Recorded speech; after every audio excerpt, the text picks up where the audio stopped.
sports. We are Baltimore. We are San Diego.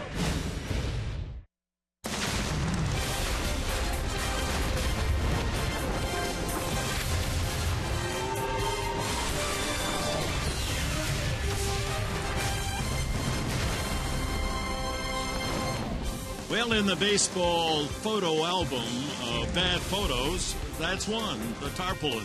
You never like to see that, but that's where it is at Turner Field here in Atlanta, Georgia. Just light rain in the afternoon, a forecast of light rain, but apparently serious enough that they are not going to start the game at the regulation time just after 7 o'clock. It'll be the Padres and the Braves tonight. Mark Grant, Dick Henberg, we're pleased you've joined us.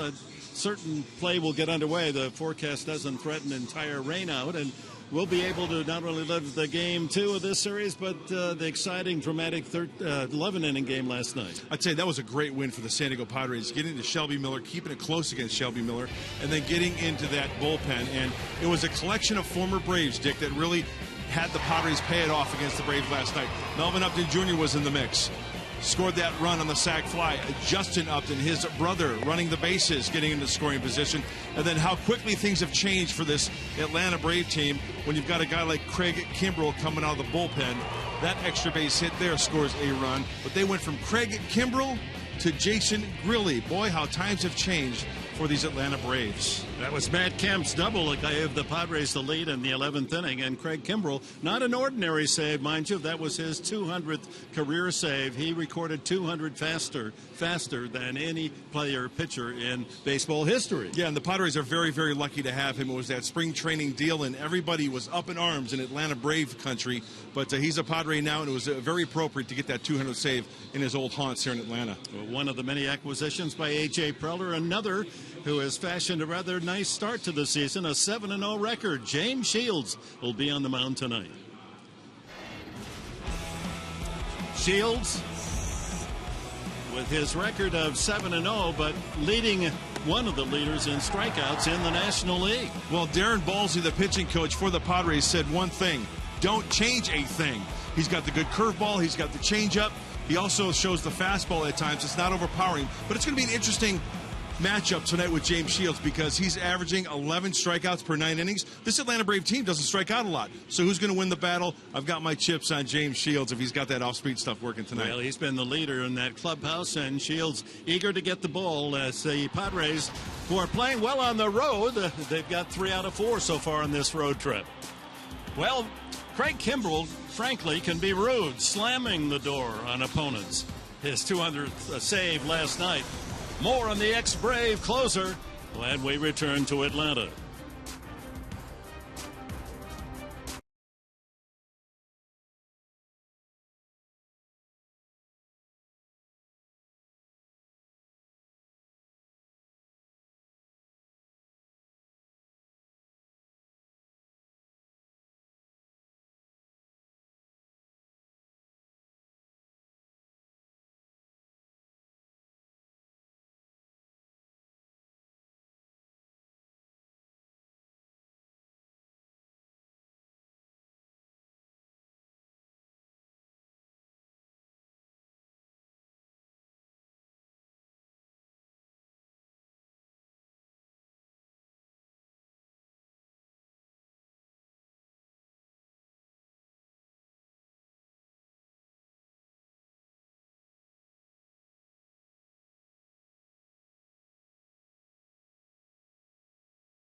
Will Venable will lead it off. Derek Norris, then Justin Upton and Matt Kemp. Yonder Alonso, the same starting five as last night, but a change at third base as Yangervis Solarte will open and hit in the sixth position. Then Corey Spanchenberg, Clint Farmers at shortstop, and James Shields on the mound.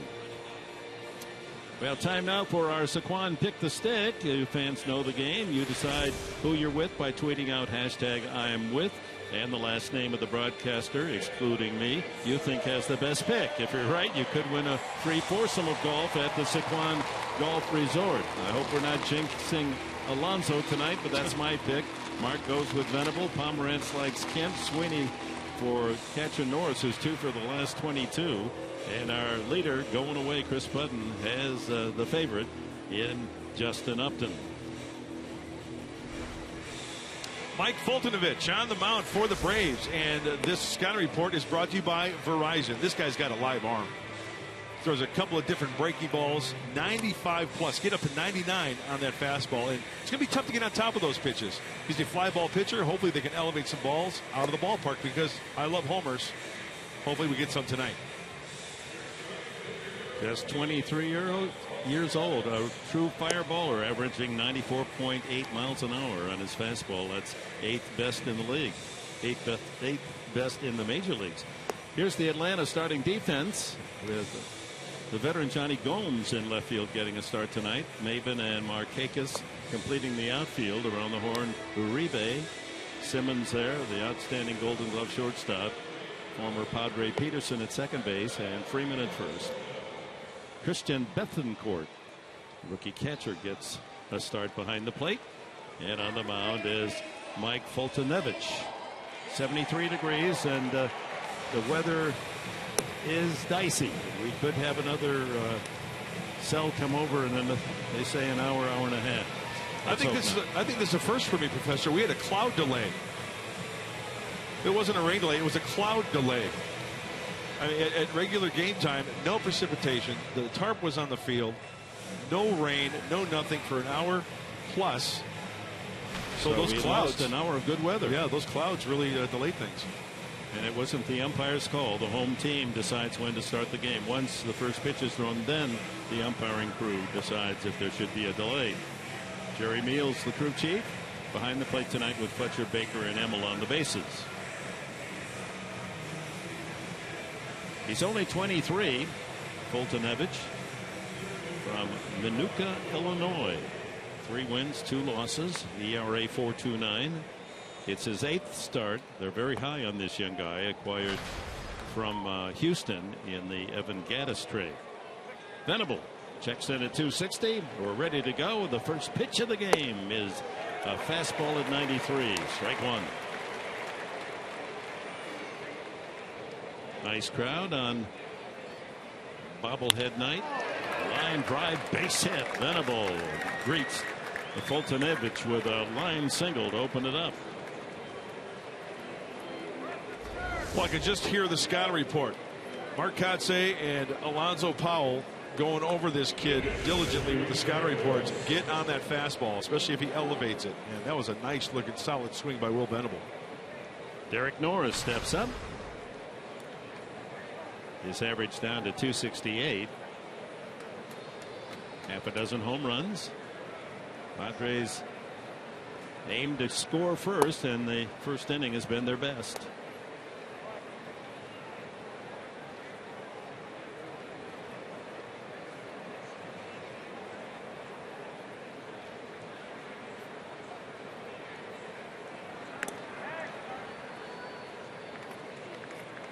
Well, early on, when Fultonovich was in the big leagues, the short time with the Braves here, his first start, they really ran on him, but he made an adjustment in his delivery and really shut that down. So he can make in-game adjustments. That's the scouting report from the Braves. Ground ball toward third. This could be 2. 1 there. Back to first. Pulled him off the bag. A relay from Peterson high, and Freeman had to leave the bag to snare it.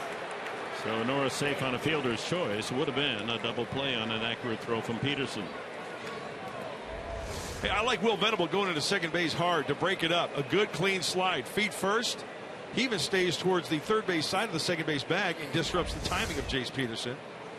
Good old-fashioned hardball baseball. One away for Justin Upton. Hustle of Derek Norris not giving up on it. And that half step between out and safe because of the hustle. I think that little delay we just had there, I think the Braves wanted to give a chance to maybe challenge this as safe. Very close, but safe. Upton takes outside, ball one. 95 will radar the throws of Fultonevich throughout the night. Potentially could get up close to 100.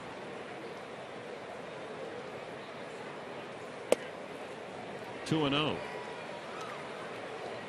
Upton leading in almost every offensive category of significance, and used his legs last night. He leads the team in steals with 12 and was able to work his way into scoring position in the 11th inning and scored the winning run. A high fly ball to pretty deep right field. Markakis to the edge of the track.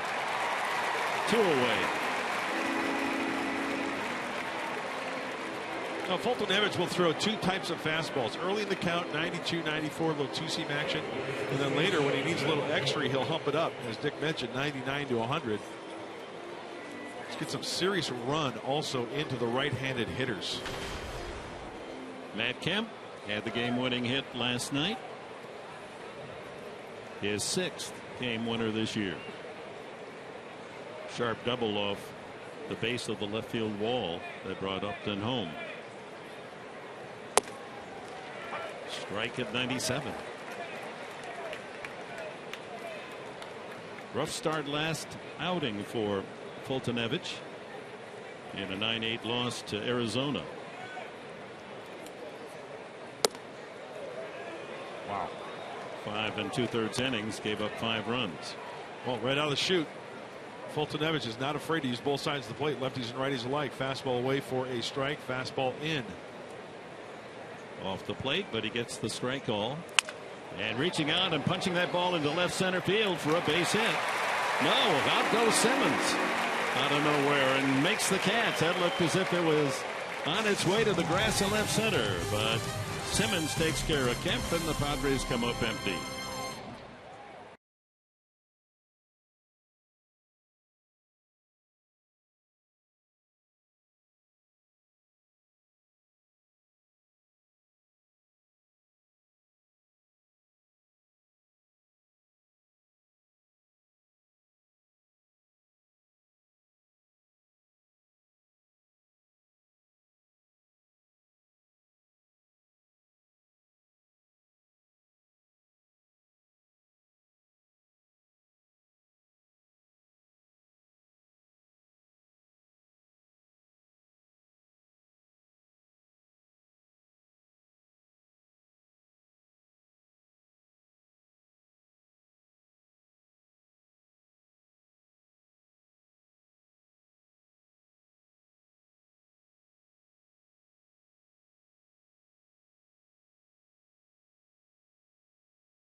James Shields warms up. And strike 3 called. Got him. That was hard work, but Shields prevails. Great pitch from James Shields. And Shields takes the mound. 7-0 record. And here's the lineup that he'll face tonight for Atlanta, brought to you by Hyundai. Couple of ex-Padres at the top of the list, Chase Peterson and Cameron Maben. Then Freddie Freeman, Nick Markakis, who's had good success against Shields in their head-to-head.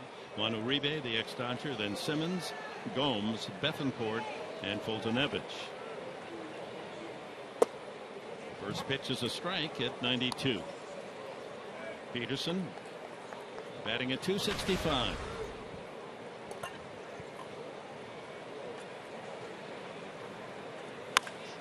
Fly ball to center field, right at Venable.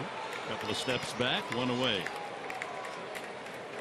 And the Padre defense, here they are, brought to you by your San Diego County Ford dealers. Venable making that catch, Upton in left, Kemp in right. Infield, Solarte at third base gets a start. Varmus at short. Spanshenberg and Alonso will guard the right side. And Norris behind the plate for James Shields. Here's Cameron Maybin. Maybin with 7 hits in the last 3 games and has raised his average to .299.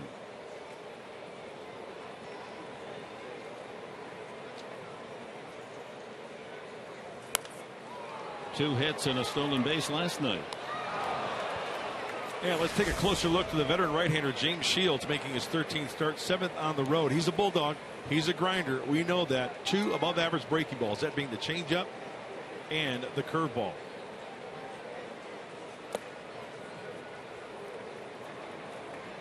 Changeup drops low, 1-1. Freddie Gonzalez in his 5th year as manager of the Braves took over for the Hall of Famer Bobby Cox. 9th year overall, 4 years in Miami as manager. 2-1. Another big key, because the Padres have been playing so well lately, the last 4 games, errorless baseball for this Padres team. So don't give the Braves any extra outs in game 2 of the series. Chopper to second. Spanshenberg gets the big hop. That was the key to that play. You let the ball bounce a second time, then you got a handful of trouble. But Spanshenberg made the move and got the big hop. He made that commitment. He didn't play back. Charging it gives plenty of time. Get him by about 5 steps. Plus that second hop always has that funky spin on it as well. First baseman Freddie Freeman. Ian Kennedy, the starter last night, gave up 3 runs in the 3rd, worked 5 innings and gave it to the bullpen, and the bullpen has been outstanding on this road trip. They have not given up a single run in 15+ innings. Ian kept them close, held them to 3 runs. Nice 107 pitch effort. And as you mentioned, Dick, this bullpen has been lights out. Shift is on and fouled away. 2 strikes for Freeman. Leads in average, home runs, and RBIs. Yeah, he's the Triple Crown winner right now for the Braves, right? All 3 categories. And the Iron Man, 226th consecutive game. Oh, Cal Ripken is shaking in his boots somewhere. Yeah, right. Yeah, that record of endurance for Ripken is just mind-boggling. Not to be injured in all those years. Yep. 1-2. Ooh. In under the hands, 2-2. Freeman also walks more than any of the Atlanta Braves.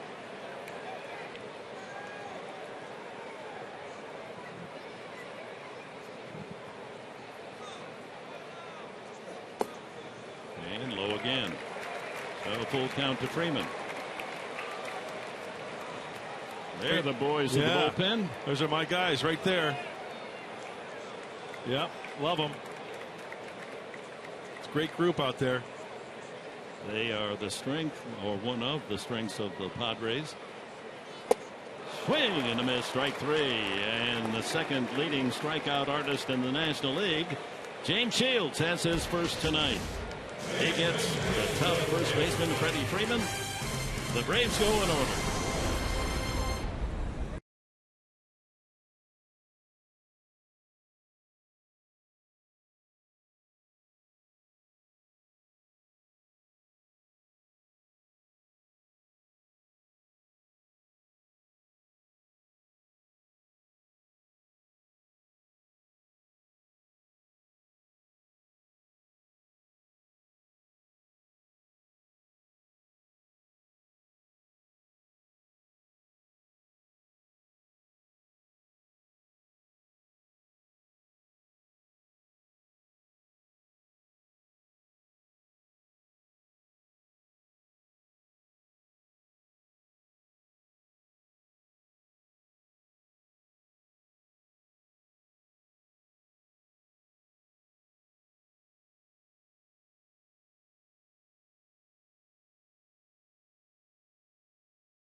2nd, Brandon Morrow is back in St. Louis and met with doctors, had an MRI yesterday. It did not show any significant difference. Still some inflammation in that shoulder. He had to leave his last rehab appearance after just 49 pitches. Bud Black saying today he will not pick up a baseball for a couple of weeks, which means Odrisamer Despaigne will get the next start in the rotation on Friday. That would have been Morrow's spot if he had gone through that rehab game well. One other good note, though, Will Myers in a rehab game today, 2 for 5, and they will discuss after the game if they want to bring him back tomorrow or the next day. But so far, so good. 5 of 15 during his 3 rehab games with El Paso, Dick. Now, that's good news, and we'll see whether Myers joins the club here in Atlanta or for the opener with the Dodgers on Friday night. Well, this inning underway. Alonso fouls out to Uribe, and here's Jan Solarte. Solarte, 247 overall. There's that slow curveball for strike 1. He drills that one, but foul. Nice catch made by the ball kid.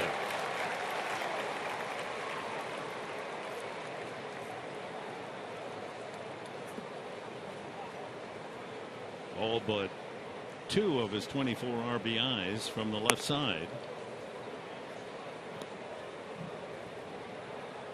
Guns that one at 97. Fultonevich.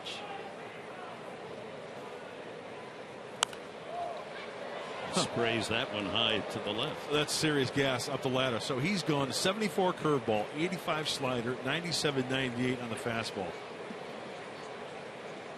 See if he tries to throw a breaking ball down and out of the zone here. I think it's going to be the old number 2. It is at a line drive, base hit to left center field. Maven over to cut it off, and Solarte has the Padres' second hit tonight. That'll bring up Corey Spangenberg. Oh, he swung as hard as this ball was thrown. He wasn't attacking that baseball. Why? Because he speeds up the bat. It's a slow breaking ball. Catches it out in front just enough, but the key is hitting it on the line, hitting it solid. Didn't work underneath it. If that ball's worked underneath, it's a easy fly ball either to the infield or shallow left field. Spangenberg, a good game last night. He knocked in a run with a double, and a second run with a sacrifice fly tied the game in the 9th. This is a ground ball to third. One there, and safe at first to Spangenberg.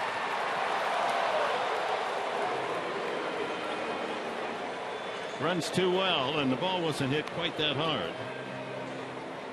And they avoid the double play. 2 out. Spangenberg is board and a potential steal threat.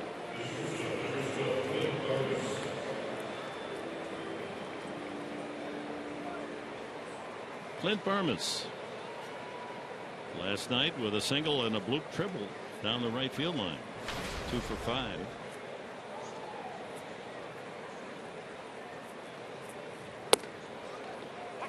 .96 strike. James Shields into the on deck circle. Spangenberg on that first pitch had a very short lead.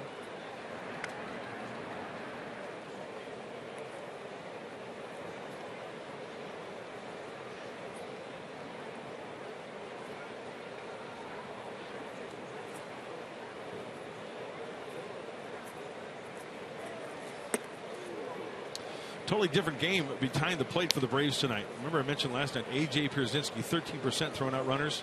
Bethancourt 41% prior to tonight's game. 5 for 12. Here's A.J. getting the night off. Line drive, is it fair? Yes, it is, into the corner. Spangenberg running like the wind. He's around second to third. He's going to try to score. Here comes the relay to the plate. He is in there, and the Padres take a 1-0 lead. The right man with 2 outs at first base. Padres' fastest feet belonged to Spangenberg, and they needed all his speed to score. Production from the bottom of the order. Good for Clint Barmes, going down and getting a breaking ball. Second time this inning. Speeds up the bat of Solarte, speeds up the bat of Clint Barmes out in front of it.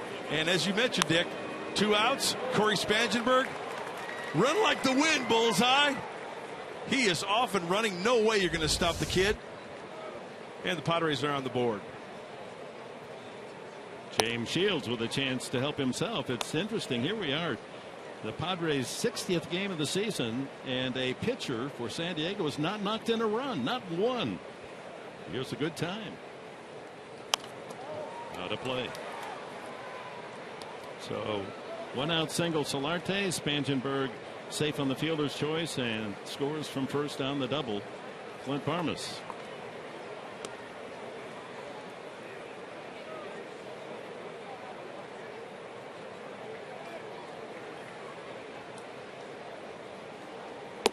Two and one.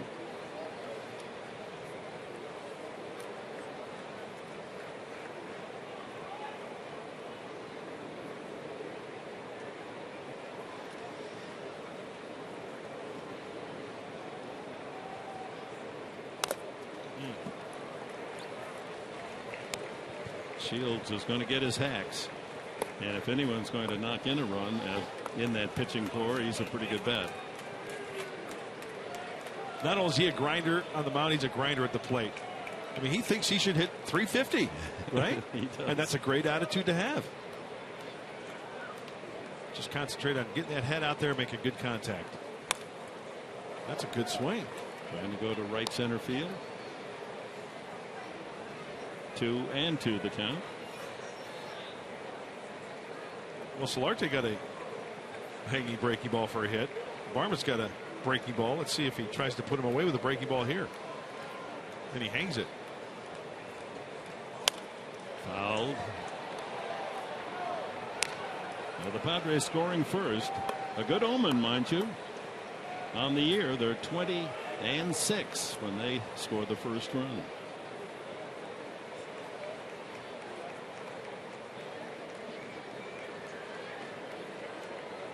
Seventh pitch of this at bat. And he struck him out. First strikeout for Fultonevich, but the Padres have the first run of the game. Double by Clint Parmas into the left field corner, brings Spangenberg all the way from first, and it's San Diego 1, Atlanta 0.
You were singing that this morning at breakfast. I feel electric, my friend.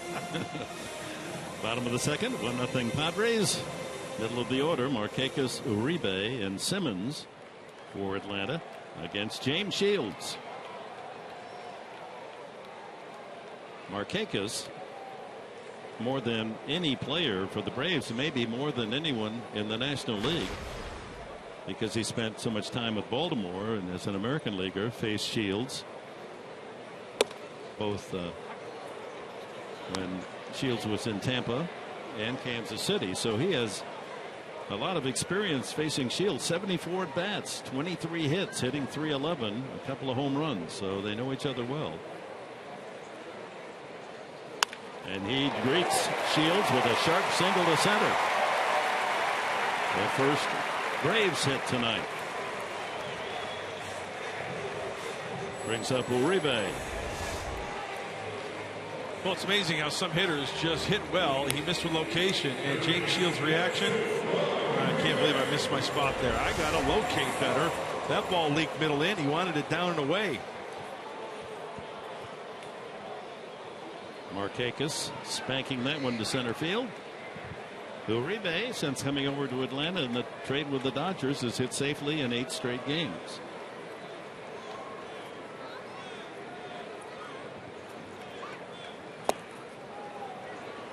Slider at 87.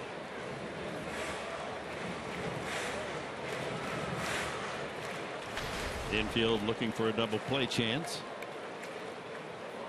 40 games combining the Dodgers and his work here in Atlanta. 264, 3 home runs. Remember last night, Ian Kennedy went hard inside to Uribe. He went soft with the changeup. Struck him out his first at bat, leading off the second inning. And then he chased up in the zone late in the game. Tough for him to get that head of the bat out in front.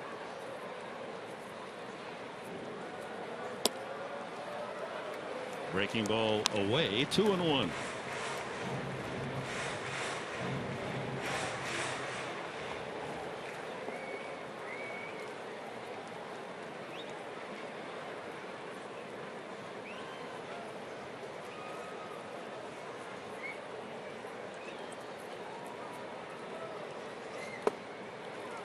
And 3-1. A changeup inside.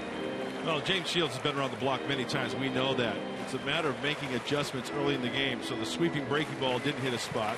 The base hit, he didn't hit a spot. And that changeup off the target. How quickly can he bounce back? He has proven in the past he can do just that. 3 balls and a strike to Uribe.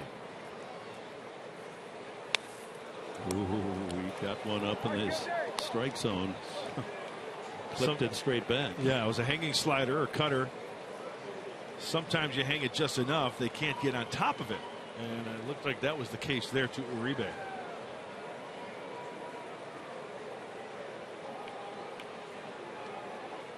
Markakis with the leadoff single takes his lead, 3-2.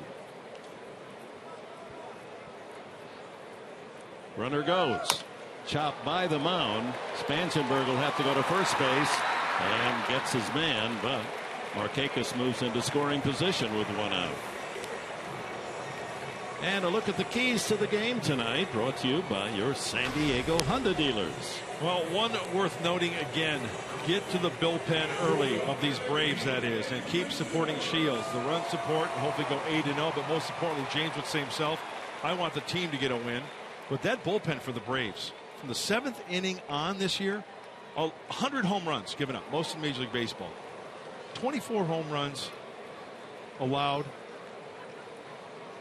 Man, how do you win games like that, Dick? 100 runs scored after the 7th and giving up 24 home runs after the 7th. Well, that's the worst in the major leagues. Fly ball to right. Kemp is there, tagging Markakis, but he's not going anywhere with Kemp's arm. 2 away as Simmons flies out, and here's veteran Johnny Gomes.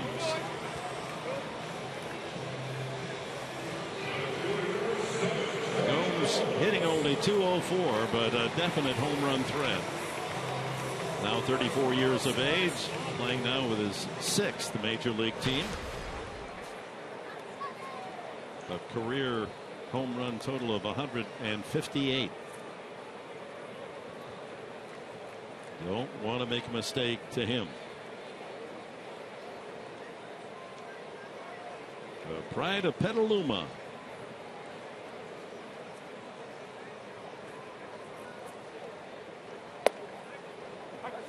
92, a strike.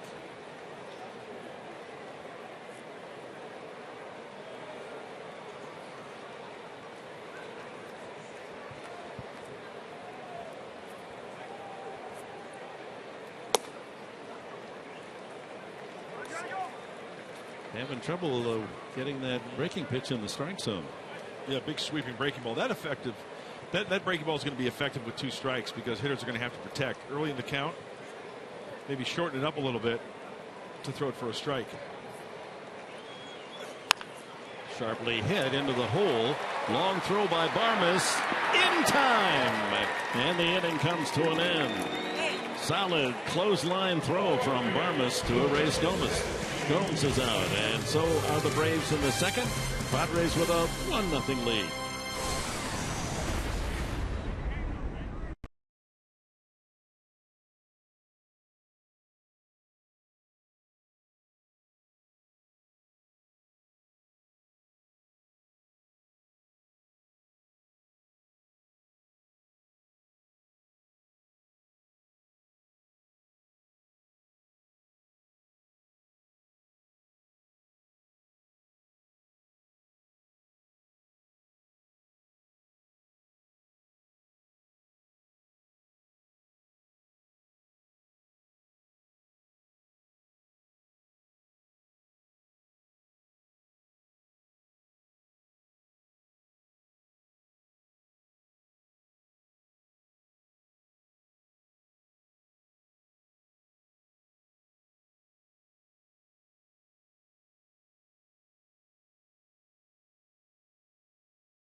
With the 51st selection of the 2015 MLB Draft, the San Diego Padres select Austin Smith, right-handed pitcher from Park Vista Community High School, Boynton Beach, Florida. Steve Finley with the honors, and here's the big right-hander, and he is big, 6'4" and 215 pounds. Austin Smith, a high schooler. Well, he's built like a collegian, isn't he? I like the bottom half. Long strider, arm through the zone very quickly. Nice. Will Venable single to right field to open the ball game, and he drives this one into the right field corner. If there are trouble, it is a home run. Venable lines one just inside the pole and touches them all. Number 5 for Venable, and the Padres take a 2-0 lead.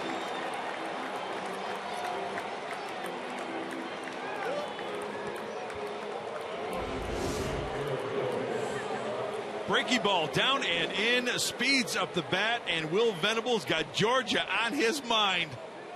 2 for 2 just inside the foul pole. In fact, it hit that support of the foul pole, so that's just 3 feet away from the pole itself.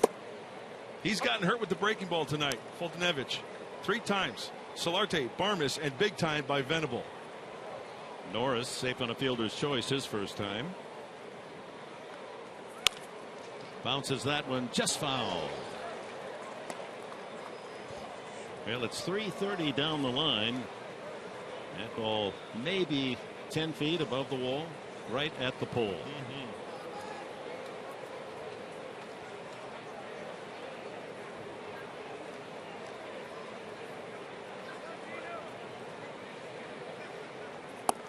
The Braves, of course, there are statistics for everything, but I hadn't noticed this one before, and it's rather significant now that we've seen Venable hit a home run.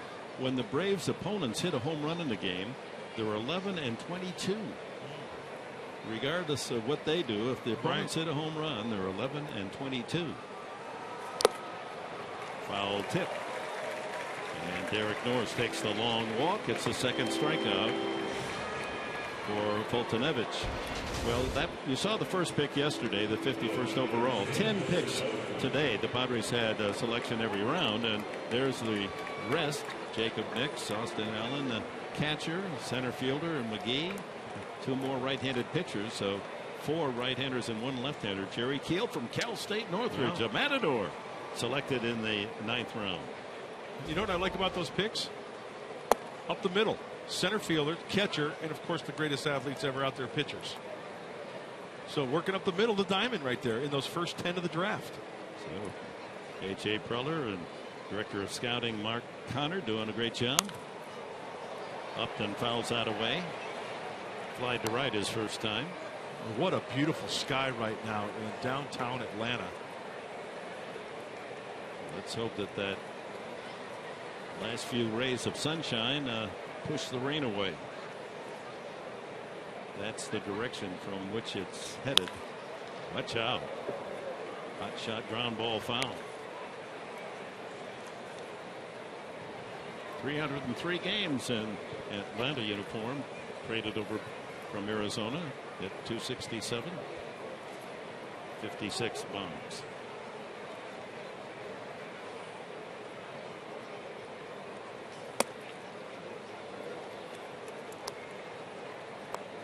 Padres with a run in the second.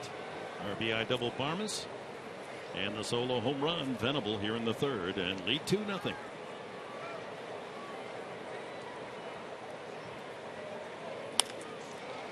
Right field, charging Markakis, and he can't get there.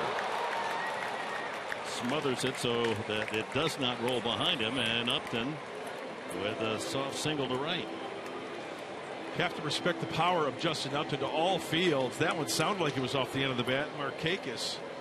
It's going to be a scary feeling for an outfielder. A breaky ball. Misses big time with location. Now he's coming on and just takes that one off the chest. If that gets by him, that spells trouble. That's at least a triple if it goes by his right shoulder. Matt Kemp, first time out, looked as if he had a hit. Was jammed and sent one over the shortstop Simmons' head.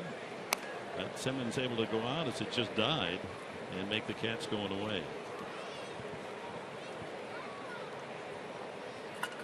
Kemp with a 5-game hitting streak. Inside, and Upton sees the ball loose, and he advances to second base. Might be a pass ball. I agree with you, Dick. And that is what the scorer sees. Pass ball. Great secondary lead. Hey, you don't have to be a fast base runner to be a good base runner. If you get a good secondary lead and you say daylight, take it. Catcher's got to get to the baseball, grab the baseball, throw accurately. 1 out, Upton in scoring position. And Kemp drives that ball deep to right field. That sends Markakis back. And against the wall, he makes the catch. Upton tags and makes it to third. Just a little shy of his third home run. Kemp right to the auxiliary scoreboard. And a good sound as well. He most certainly did. Fultonevich is applying all the power on that ball away, and Matt Kemp, the nice, easy, fluid swing, sends it to the track, to the wall. Hey, good swing there, Matt. Just missed it. So 2 outs. Upton advances to third for Yonder Alonso. Fouled out his first time up. Over the mound. Going to be a tough play, and Peterson just does get Yonder Alonso. He juggled the ball, and that made it mighty close, but Alonso's not the speediest of runners, and he's out on a close play. That was for another run. They do get a home run from Venable, middle of the third, 2-0.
Jerome's Furniture, where Jerry's price is the lowest price. Every day, no phony sales, just pure value. And by Mercury Insurance. Log on to mercuryinsurance.com and see how much you could save. Bottom of the third inning here at Turner Field in Atlanta, just south of downtown of the state capital of Georgia. Christian Bethancourt, the catcher, pitcher Fultonevich, and then the leadoff man Jace Peterson to face James Shields in the third.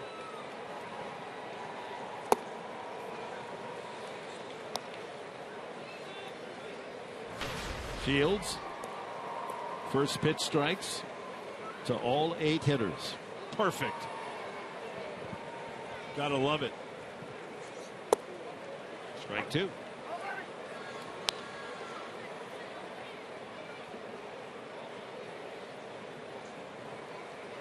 Gotta love the run support, huh, Dick? Almost 8 runs.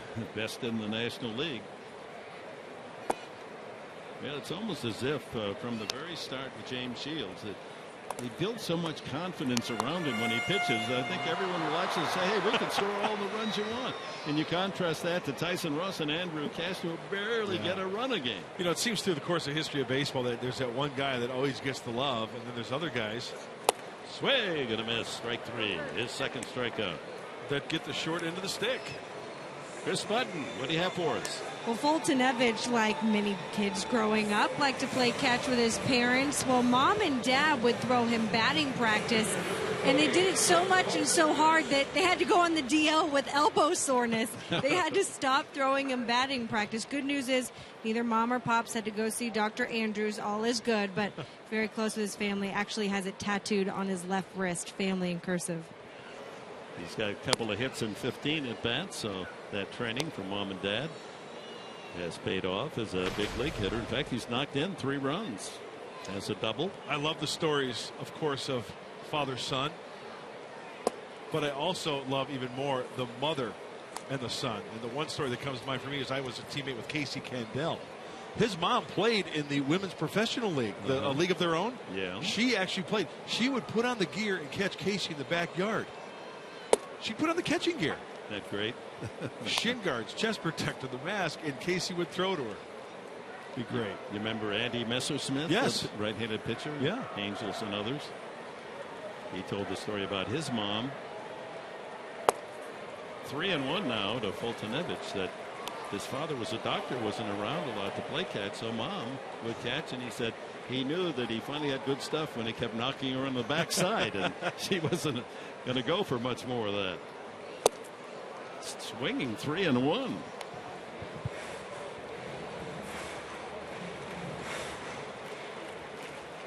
Third full count as Shields has made it through the Atlanta lineup for the first time.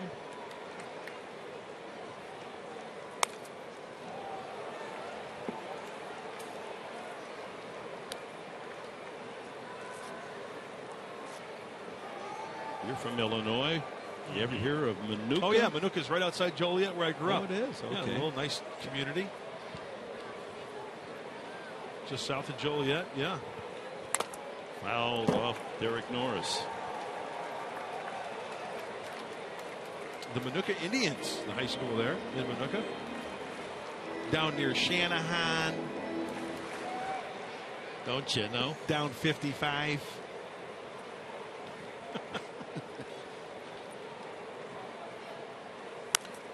Popped him up, but out of play. Hey, it's tough to pick up that pelota, isn't it, Dick? Off the bat a little bit with this sky they've got working right now. Fultonevich making Shields work. That's now the 9th pitch of the at-bat coming up.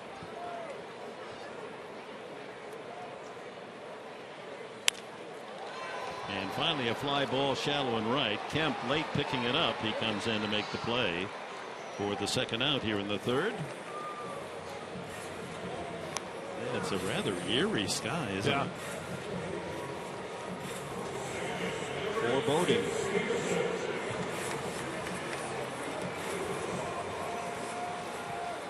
In case you weren't with us last night, the latest on the new stadium to be built north of Atlanta is it should be completed for the start of the 2017 season. So one more year left here at Turner Field after this one.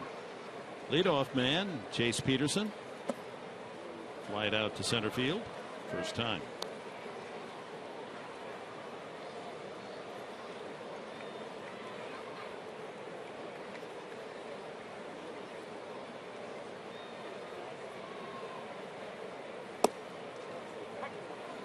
Heavy fastball, 91, low and in.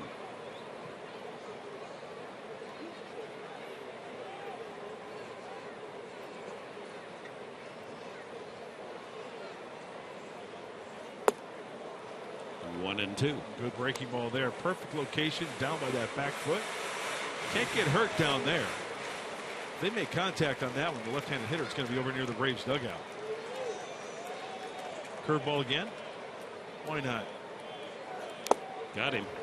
Foul tip. Norris hangs on. 3 strikeouts in the game for James Shields.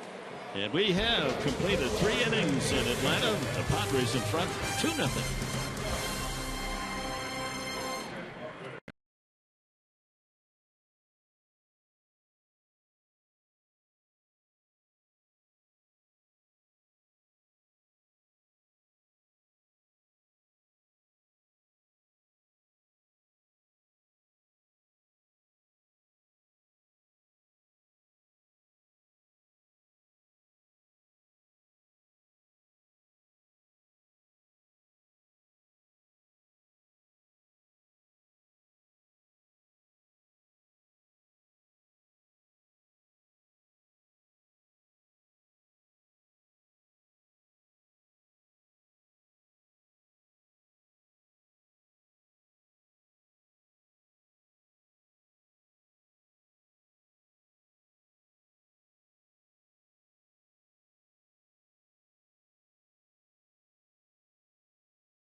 Set to dish on everything about your San Diego Padres and Chargers. Judson Richards. I believe that this roster, when we began the season, the discussion wasn't, is it the wild card?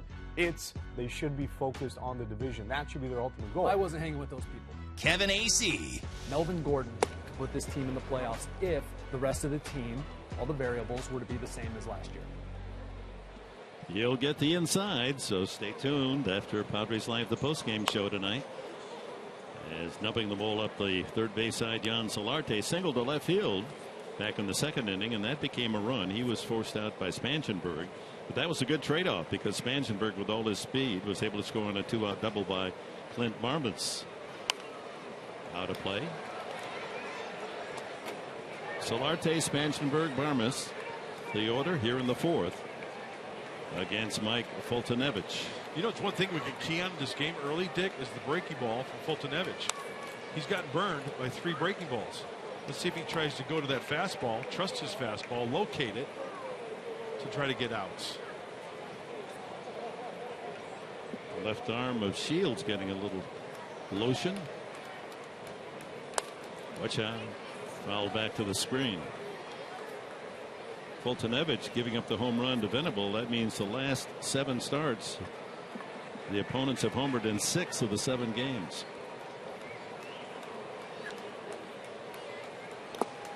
Low and inside with the breaking ball. Well, tomorrow night, same time. Hopefully the game will begin on time. Tonight's delayed by an hour by a forecast. Line drive foul. So we'll be on the air in San Diego, 4 o'clock on Fox Sports San Diego. Tyson Ross shoots for his 4th win of the year against young Williams Perez of Atlanta. There's a look at tomorrow at 4. And then Thursday, noon start here in Atlanta, 9 o'clock on the West Coast. Andrew Kashner after that elusive 3rd win against a tough one, Julio Teheran. Up the middle, and a soft liner caught by the second baseman, Peterson. Got in his kitchen there, a little liner to Peterson. That'll bring up Spangenberg. That'll rattle the thumbs a little bit.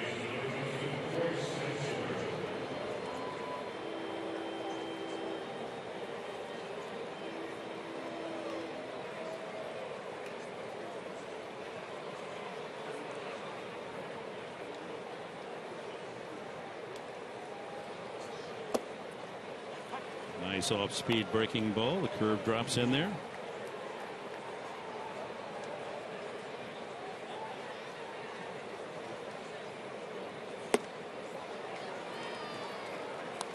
Looks like an 88-mile-an-hour changeup.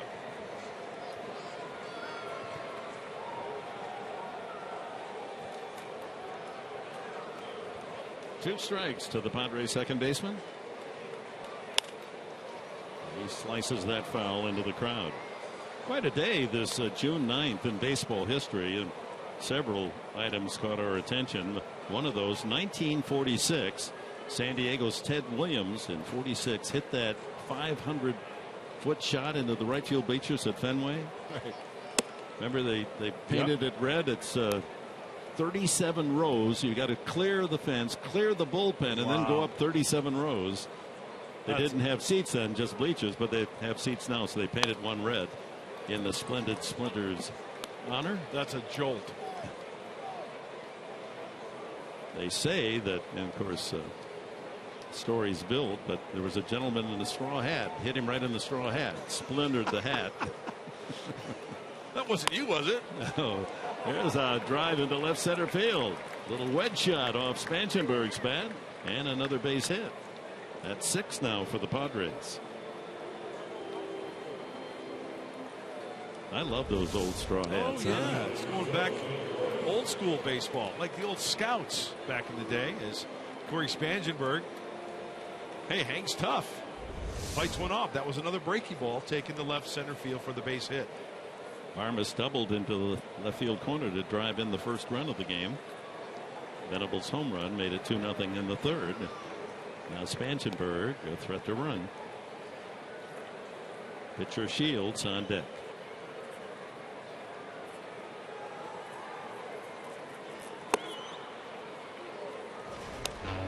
Armas, he's come up with some big hits this year. Hooking that one into the corner. He got it in deep enough so that Spangenberg, racing from first, could score.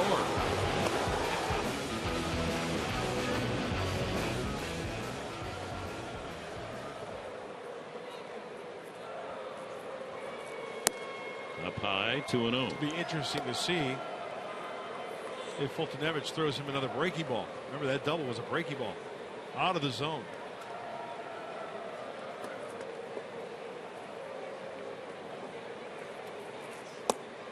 Three and 0. He hasn't walked a man. A rare 3-ball count, Fultonevich. First time he's gone 3-0. Lays in a strike.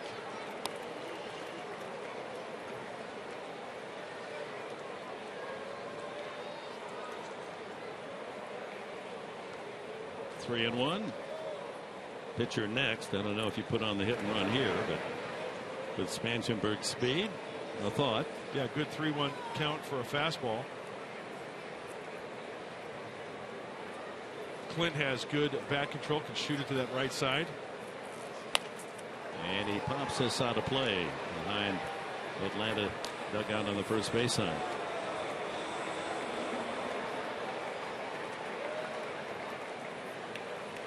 Well, it's not that hot here in Atlanta for this series, but on this date, June 9th of 1963, in the very first night game in history. 63 was first night game in history in Houston because it was so hot.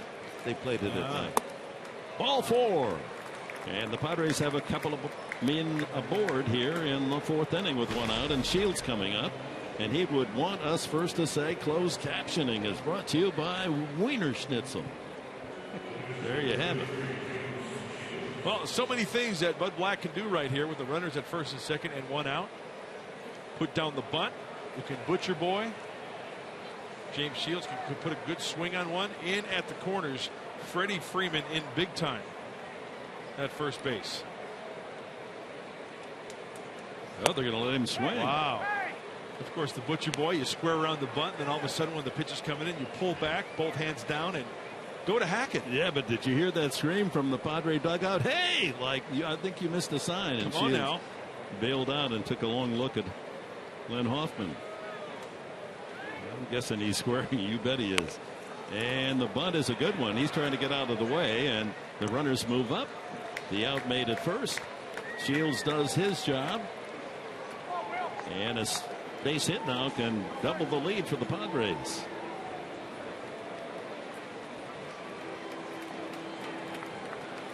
Bill Venable comes up. Last time up, he sent a laser liner right off the guy line. Foul pole and right.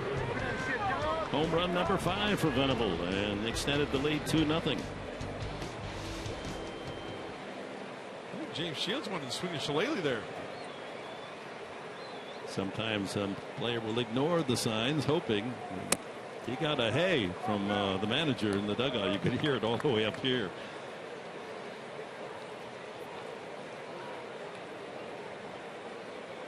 He's acting a little upset, isn't he?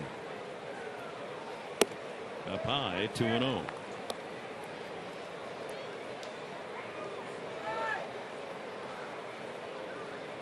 Be interesting to see how Fultonevich goes after Venable after giving up 2 hits, one of them being that home run. And he flies that one to left field.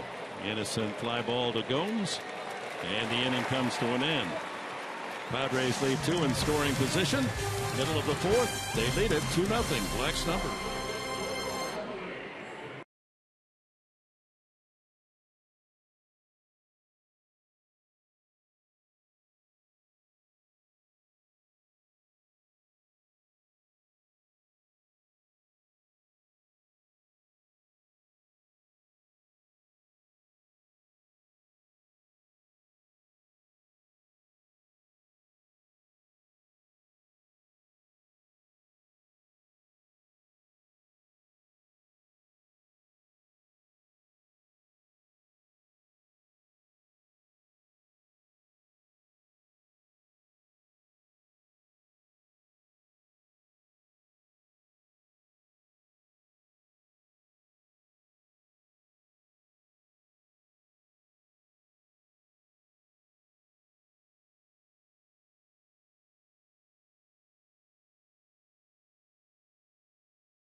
Touch with Yonder Alonzo and myself. We developed a really good friendship. Will Venable, probably one of my favorite guys in the world.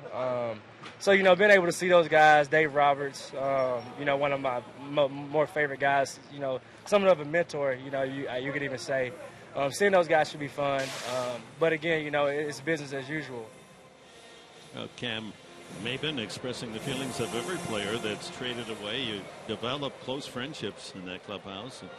Not only guys that you hang out with on the road, but in the off season you look forward to being with, and that was the case for Maben.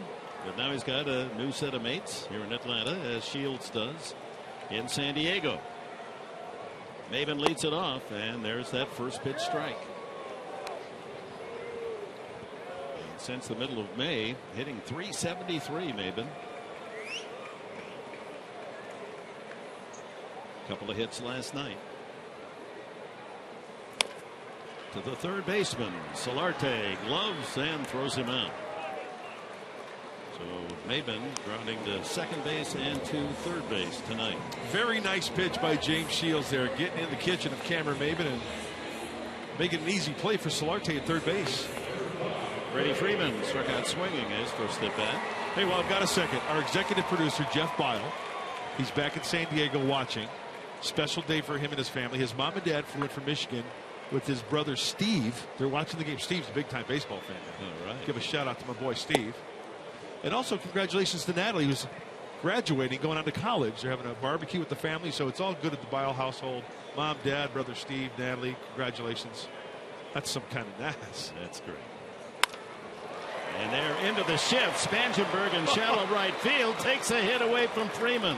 Oh, that's criminal. Freeman head down back to the dugout. Now that's a big league hang with them. But you know what that is? That's hard work of the Padres coaching staff and the advanced scouts. Oh yeah, the advanced scouts, you know who you are. You're down there in the dungeon working diligently day in and day out to go over those spray charts. First of all, it all starts with James Shields hitting his spot. Freeman hits that ball where it's pitched, and the Padres play defense accordingly. Nicely done. Markakis singled. The only hit for Atlanta off Shields so far. Line to single to center field. And again, the first pitch strike. It's 10 out of 13 hitters. Shields has thrown that first pitch for a strike. And in the same spot, Markakis. Not hit hard, but he trickles through. He's 2 for 2. And we told you he's hitting .311 lifetime and 74 at bats facing Shields in the American League, and proving that he knows how to hit Shields tonight. Well, what brought Superman to his knees? Kryptonite. Every pitcher out there has his kryptonite. There's one hitter out there. I don't care if you're a Cy Young Award winner. I don't care if you're a 300-game winner, and you just got to tip your cap to the guy. Yeah. Nick Markakis happens to be that guy for James Shields. I heard and read your biography that your Achilles was the planet Krypton.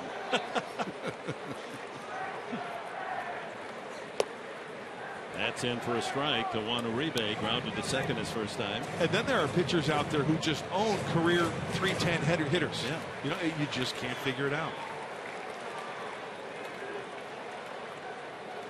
Was there a hitter that gave you more trouble?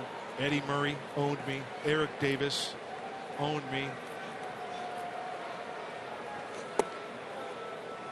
1-1. Hey, Mike Redmond, who just got let go from the Marlins. Tom Glavine could not get Mike Redmond out. What did Mike Redmond hit his career? 230 maybe? Tying run at the plate to Uribe here in the bottom of the fourth. Markakis at first. Out of play. 1-2.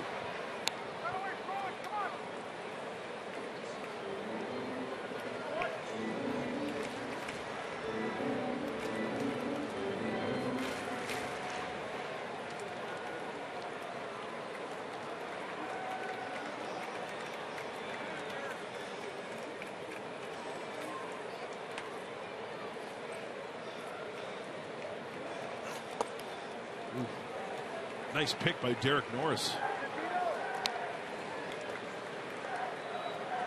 2 balls, 2 strikes. Juan Uribe, an 8-game hitting streak as a Brave.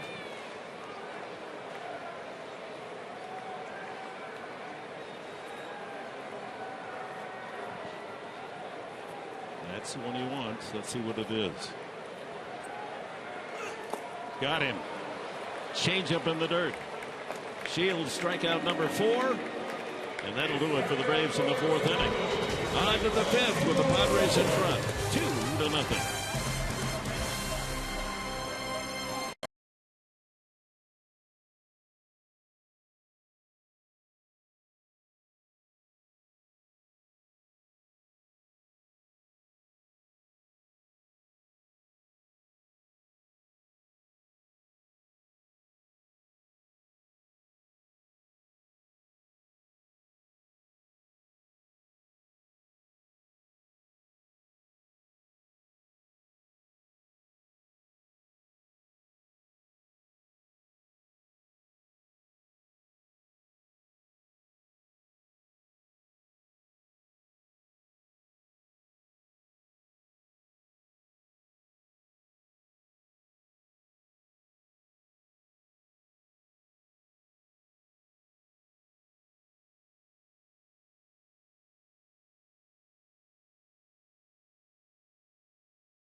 By Geico. Game 2, 1998 NLCS. Kevin Brown on the hill for the Padres.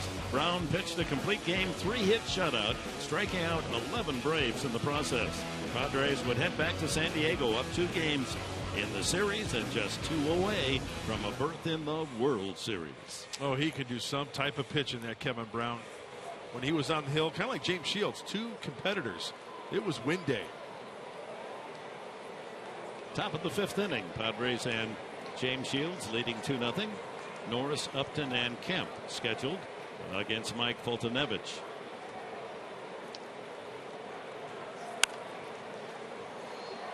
Dick, you know the best way to describe Kevin Brown and James Shields? You know, like in the cartoons when they show a bull and they got the snorting coming out of the nose when they're really ticked off? Yeah. That is how you describe James Shields and Kevin Brown when it was pitch day. That's good. There's the breaking ball, and Norris out in front, 0-2. He's grounded out and struck out tonight.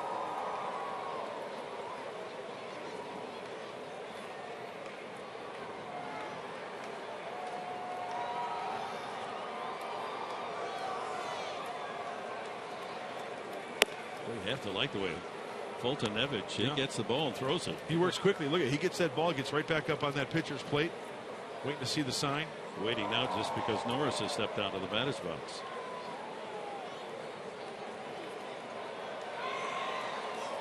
Line drive into left field for a base hit. A low shot in the 5.5 hole. And Derek Norris has the Padres' 7th hit tonight. Is it a breaking ball? It's another breaking ball. Well, hopefully he stays on that trend and continues to get burned. That's almost like the ball Barmas hit down the line for the double. This one hit sharply through the hole on the left side. Good hit by Derek Norris. Justin Upton dropped a single in front of Markakis in right field. His last at bat. Flied out to right his first time, so he's gone the opposite way both appearances.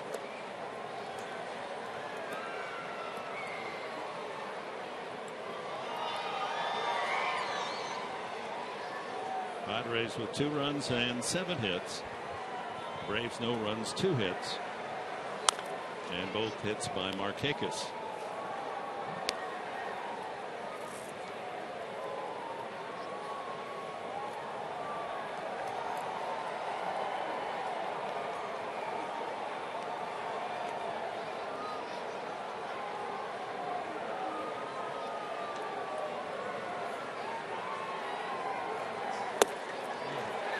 Out in front of that breaking ball.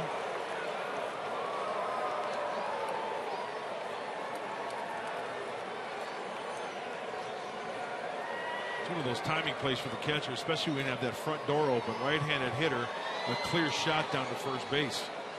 Might recognize a runner getting too big of a secondary lead. And you make that snap throw down. The inside, 2-2.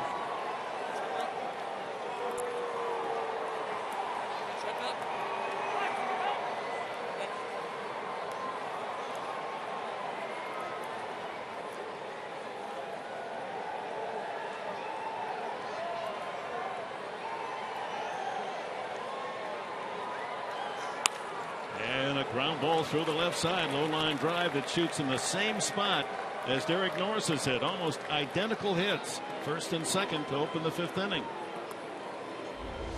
Oh, he's strong. Another breaking ball down and in. He sure is some kind of strong, isn't he, Dick? Short, quick to the baseball. Ball just jumps off his back. Feel sorry for that baseball. Norris to second, Upton at first with no one out. Matt Kemp just missed a home run last time up. Sent Markakis right to the wall in right field.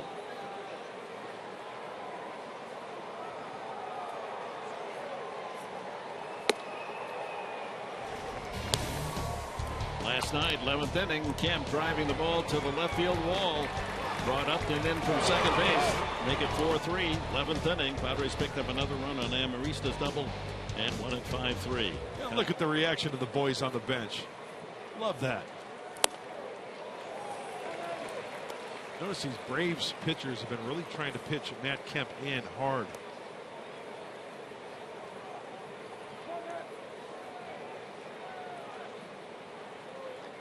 one of 3 Padres with more than 30 runs batted in this year. Here comes another pitch in. And it goes to 2-1. Matt was in the clubhouse today, just in front of that computer, going over pitches and pitches and pitches, just getting set up for this ball game tonight, looking at video of Fultonovich. Seeing what he's got, like all these hitters. Oh, the power of video these days. It's unbelievable. Ground ball should be 2. There's 1. And on to first. A 6-4-3 double play. Well, that's not what the Padre doctor ordered. Over to third goes Norris with 2 outs. And it's time now for our T-Mobile game changer.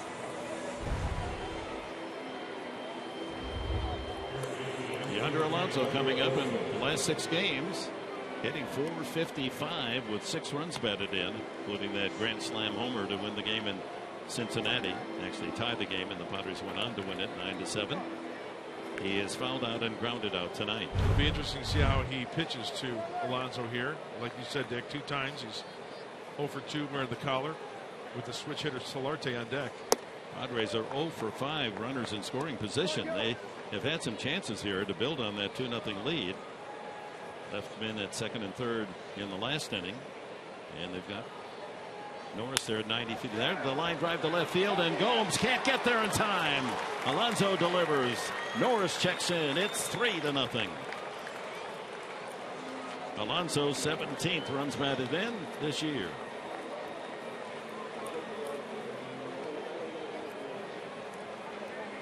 Hey, a little 2-out thunder. Yeah, a little 2-out thunder for the boys. Fastball up, and Yonder just getting it up. Sometimes when you don't hit the sweet spot, it works to your advantage. Off the end of the bat.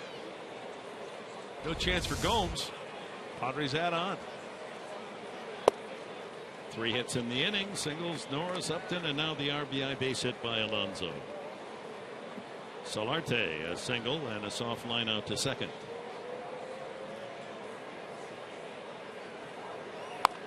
Boy, that would really now cued to third.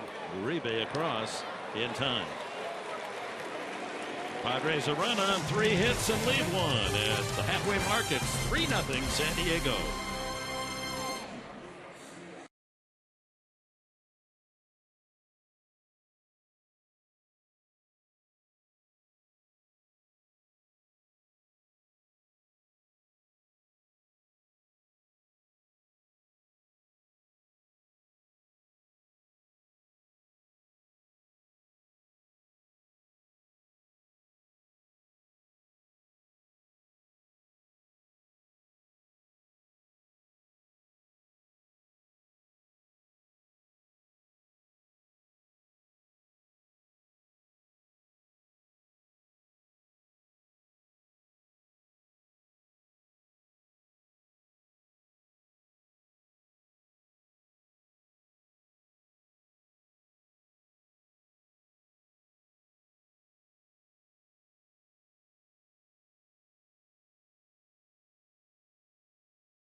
Baseball brought to you by Saquon Casino, only 25 miles from Petco Park. And by Jack in the Box. Try the new Double Jack today, only at Jack in the Box. We move to the bottom of the 5th inning here in Atlanta. James Shields and the Padres with a 3-0 lead. 3 runs, 9 hits for the Padres. No runs, 2 hits. Both hits by Marquez for the Braves. Simmons, Gomes, and Bethancourt scheduled for Atlanta here in the home half of the 5th inning.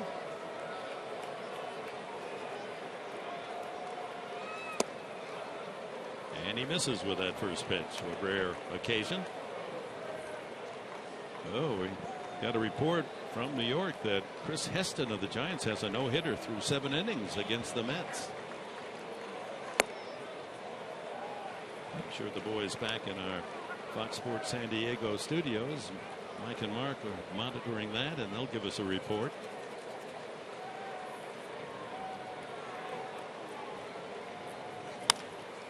Line drive, right center field. That's going to fall for a base hit. Venable plays it in. Simmons with the third.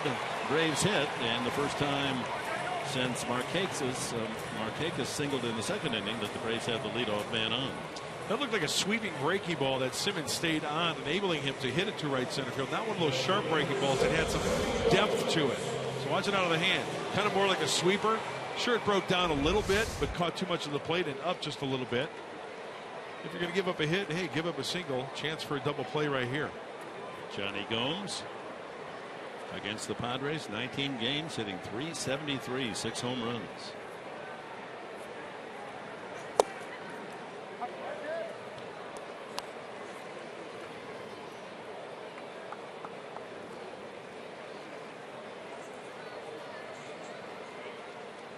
Grounded to short his first time.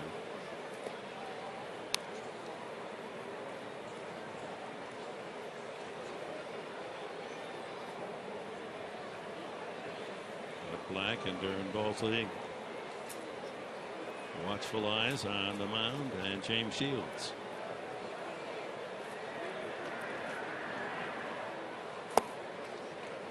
One and one.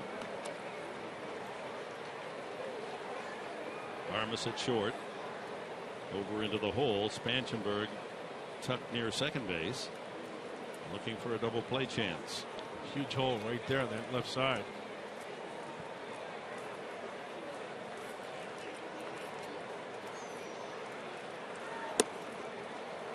Armas is so far over in the hole, Mark, that a ball hit to Spanchenberg, he'd almost have to go to the bag himself. Yep. Barnes would have no chance to get to second base to cover. Yep, absolutely. He's so far away. Clint Barnes, you're absolutely right. 1-2 as Shields jumps in front of Gomes. Got him. Ball in the dirt. Curveball. And a great stop by Derek Norris.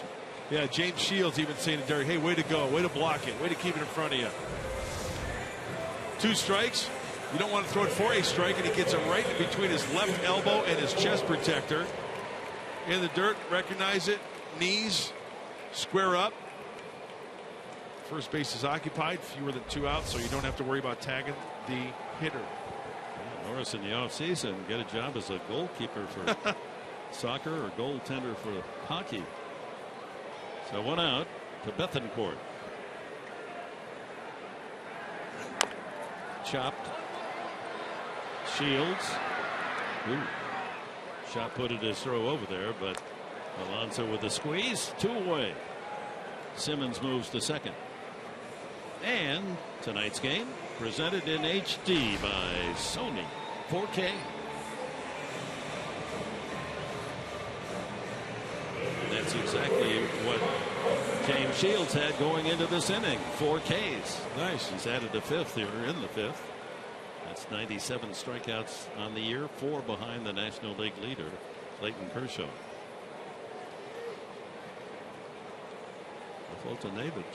Nevich has thrown 86 pitches, but he's going to stay in there. Going to bat for himself here. Slide to right his first time. Slider outside.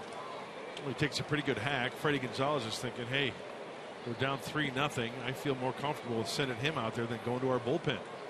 Right, you are. That's a tough spot for a manager. It sure is. Yeah. Here in the 5th inning, down 3-0. You might expect him to lift the pitcher. 1-1. But even according to the Atlanta media and broadcasters, to call the bullpen a disaster is an understatement. Yeah.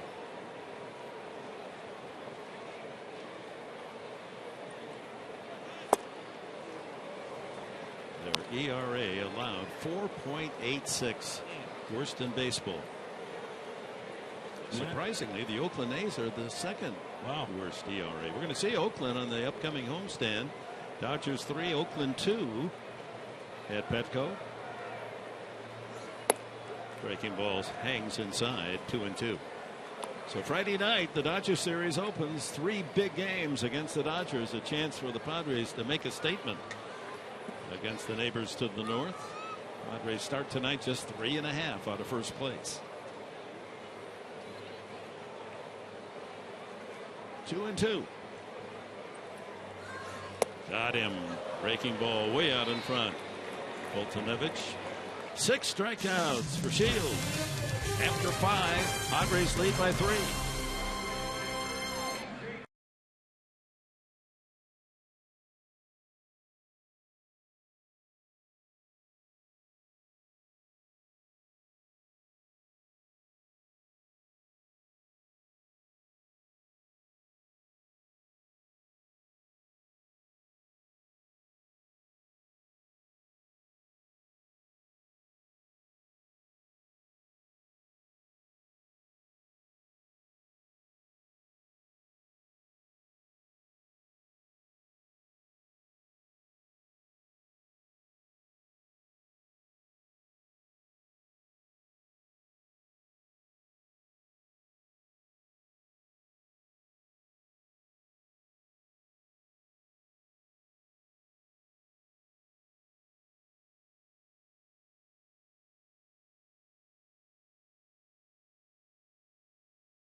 And we're ready to go here. Top of the 6th inning at Turner Field in Atlanta.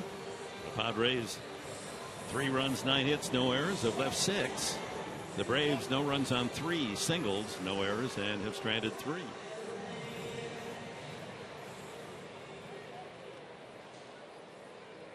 James Shields, another outstanding effort by Shields. He's used only 65 pitches to go through 5 innings. The Padres have not pitched a complete game this year.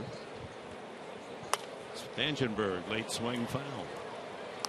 Safe on a fielder's choice. He scored a run on a double by Barmas in the 2nd and singled to left field in the 4th inning.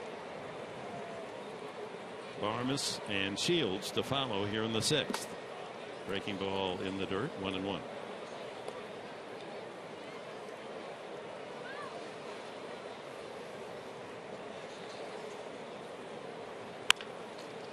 Chop to shortstop. Simmons.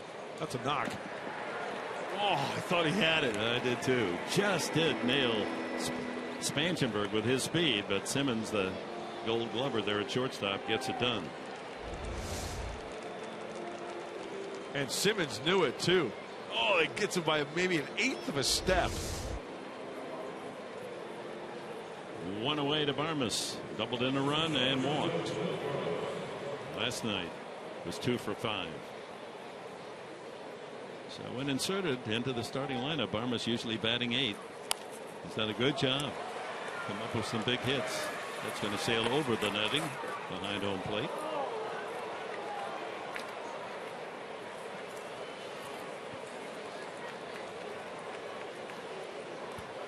.90 pitches now for Fultonevich. He's gone over 100 a couple of times. Most in a game, 104 pitches. I'll tell you what, Fultonevich Kind of, he's got the Vincent Van Gogh beard working, but the painter tonight, he is not painting the corners at all. There's a long drive to left field, but not long enough. Gomes able to get back and make the catch off the bat. Looked as if that might cause some trouble, but didn't quite get the sweet spot. 2 away. The most consecutive wins to start a season going back 101 years. Roy Face of the Pirates wins 17-0. Baltimore's Dave McNally 15. Allen, Clemens, Scherzer, Guidry, Brooks Lawrence. Tell you, that's getting some serious love. How about Andy Hawkins for the Padres, 1985, 11-0. The Texan. Just didn't have enough room on that list to get Andy Hawkins' name on there. Ground ball by Shields, hit second base on its way to center field, and Shields has a knock, his 5th of the season. 2-out single. Everyone in the lineup with a base hit tonight except Matt Kemp. James Shields going right back up the box. Hockey suit. A little skipping rope. Let's check it out. Hands down, or foot down, hands back, and throws the head of that bat. That's a great at bat right by the second base bag.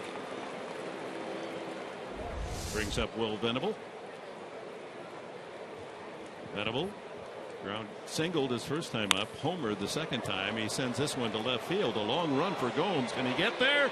No, it's up to the 380 sign, and Shields running all the way is galloping home. And the Padres have a 4-0 lead as Venable has delivered his 3rd hit of the game. Single, double, home run for Venable. They take advantage of the veteran left fielder. He just doesn't have much range, and that ball barreled up by Venable. Well, Johnny Gomes out in left field is not known for his speed. It looked like slow motion out there as Will Venable goes to left center field. Gomes was doing the best he could to try to get to that, to save that run for the final out, but not the case. Padres adding on here. 4th double for Will. And a 4-0 lead here in the 6th inning, and Derek Norris could add another. He singled and scored the last time. That was in the last inning. And he drives one to right center field. That's a long run for Maben, and he can't get there, up against the boards. Into second goes Norris, and the Padres lead 5-0 as Venable checks in. Double or nothing Padres tonight. Second hit for Norris as he knocks in his 36th run of the season. He's only 2 behind Justin Upton for the club lead. Another breaking ball hung up in the zone, up and away, and a great piece of hitting by Derek Norris, taking it exactly where it was pitched. 3rd double for the Padres tonight, and out goes Fultonevich.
scored with 2 outs, and they've scored 2 more tonight here in the 6th inning after 2 outs. A single, double. And David Aardsma just called up from Oklahoma City is the new pitcher, and our pitching change brought to you by El Cajon Ford. And the numbers down at the AAA affiliate for the Los Angeles Dodgers in Okie City for David Aardsma. Pretty good. Righties and lefties alike. A little high in the walks. He could be erratic during his big league career. With this Braves bullpen collectively a 4.90 ERA. The last 14 games for the Braves bullpen, an ERA of 7.82. So Aardsma gets the call from the minors. And the pitcher that took the loss last night for Atlanta is sent back. Cody Morton. Upton has a couple of hits. Ooh, off the mask of Bethancourt. Aardsma's 33. He's done his best pitching when with the Seattle Mariners back in 2009 and 2010. He had 69 saves in 2 years. June 1st bullpen comparison. Padres a third of a run allowed, and the Braves 6.5 runs allowed. Norris out at second base, 2 outs. So Venable with a single, double, and a home run to lead the way. Then Norris in the second spot with a couple of hits, a single and an RBI double. Upton with 2 hits. So 7 hits from the first 3 men in Bud Black's order. Padres sitting on a 5-0 lead.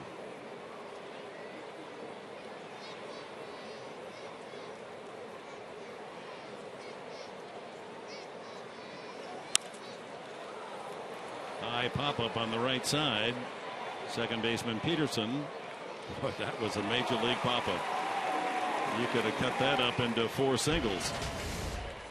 Padres scored 2 on 3 hits, a pair of RBI doubles, Venable and Norris, and they lead 5-0.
Padres with a 5-0 lead, but Chase Peterson leads it off here in the 6th with a double into the left field corner. First extra base hit for the Braves.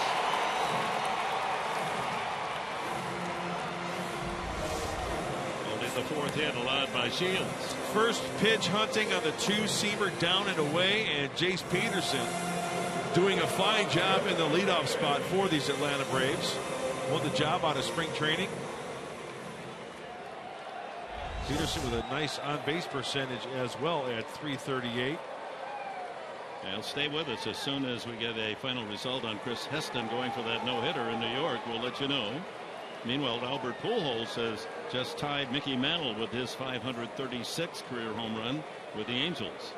Maben takes strike one. Maben is grounded to second, grounded to third tonight. His average at .299 at the start. And he's been tough with runners in scoring position. .475. Ground ball sharply and glove by Solarte. The throw across in time. Solarte robs Maven of a base hit. I'm going to put a star in my scorebook in honor of the late, great Jerry Coleman. He would have hung a star on this one. Solarte freezing the runner, plenty of time. Nice. Gets the speedy Cameron Maben. Hey, somebody call the cops. That's highway robbery. That's a hang with him. Nice play. Open daylight or open nightlight. Yeah. Of all these witnesses.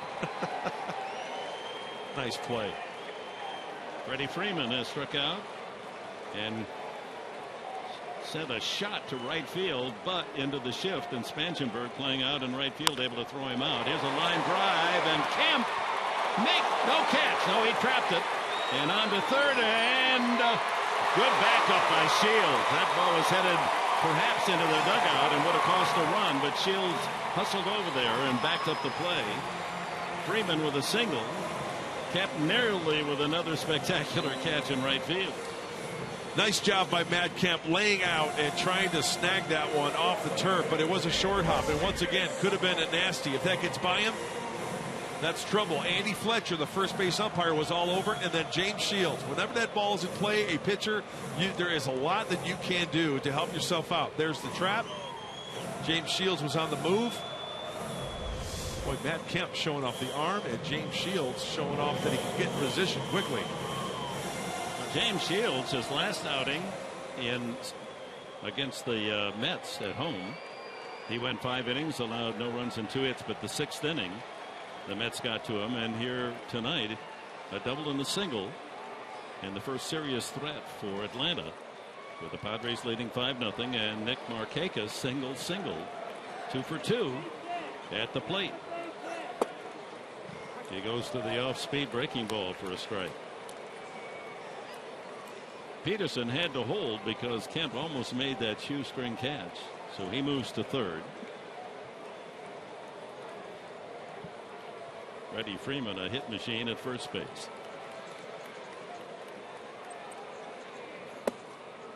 1-1. 71 pitches, and very efficient outing for Shields. See James Shields kind of doing a little positioning of the infield. He told before this at bat, he told Corey Spangenberg to play back a little bit, just a little bit more at second base, and then inching Clint Barmas a little bit more towards the second base bag from shortstop. Just missed. 2-1. And Barmas just a little bit that way, and Corey just a little bit that way. Both of the hits, Markakis, identical right up the middle. That's why he wants Barmas more toward the bag.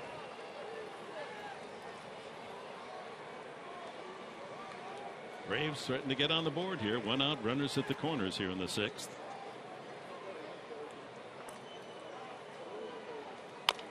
High chopper, that'll get a run in, and more as Trent Vansenberg can't come up with a play. Everybody safe. It's 5-1.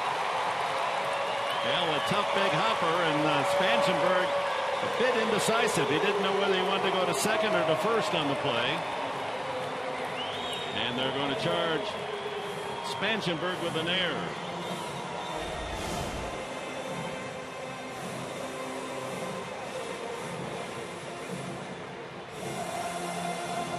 Oh, he tried to backhand that one. Markakis credited with an RBI and safe at first. And judging by the way Corey went, he was going to go with the backhand so he can, if he catches that cleanly, he can spin and throw to second base for that force play. Peterson scores. It's 5-1. 2 on for Uribe. Only 1 out. Well, Shields made a good pitch. The ball wasn't hit hard by Markakis, but high hopper and a tough in-between call for Spanssenberg, and unable to come up with it cleanly. Uribe has grounded to second and struck out on the pitch in the dirt the last time.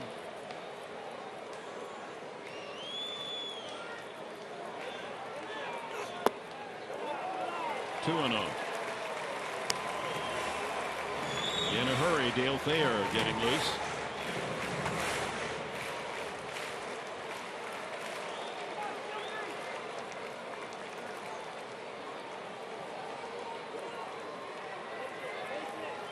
Three-minute second. Markakis at first. Infield looking for a double play ball.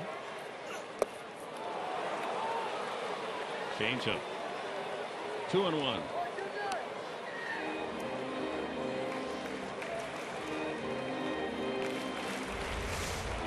He'll throw it any time.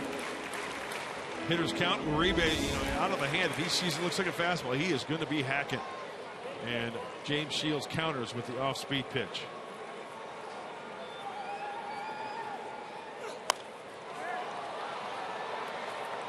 Two and 2.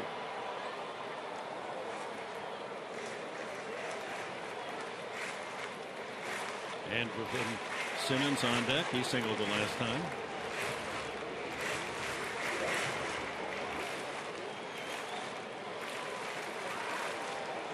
Chase Peterson double to open the inning. Good play made by Solarte at third, or this could be a very big inning cooking for Atlanta.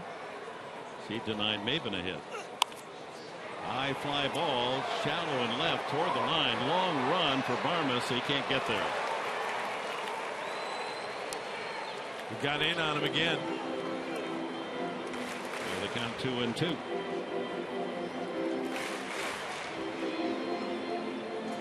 Watch him bury this pitch in, and Uribe cannot get those hands extended. I mean, that's well off the plate. That's on the chalk on the inside of the batter's box. Just goes to show you that he will expand the zone. We've got a game break coming up. Giants, Mets. And we'll see how Chris Heston is doing in the 9th inning, working on a no-hit, no-run game for the Giants. 1 out away from a no-hitter for the right-hander. Line drive foul into the first row, and a good play made by a fan. That was a screamer.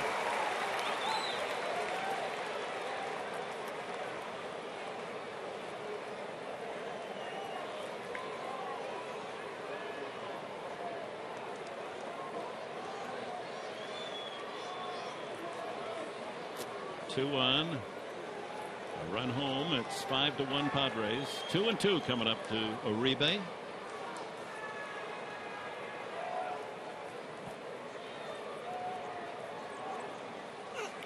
Line drive foul. Just foul. About a foot wide of the bag at third. And Uribe is having some good cuts. Hey, Prince Harry's going home with a foul ball. Made his way to Atlanta. Down the line there. Tried to bury the fastball in. Getting those hands through close to the chest. And Derek Norris going out there to have a little chat to see how you want to go about this guy with 2-ball, 2-strike count.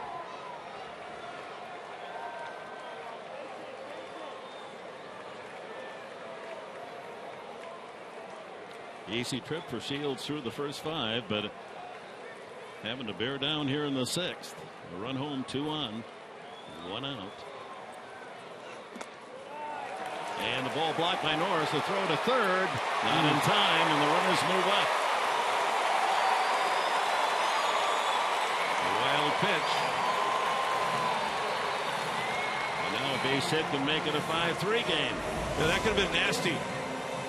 This ball gets away. Derek, who does such a great job behind the home plate. Now the throw. Watch the throw. Solarte has to go on the other side of the bag. That gets by him. That's at least a run. Freeman into third. Markakis to second.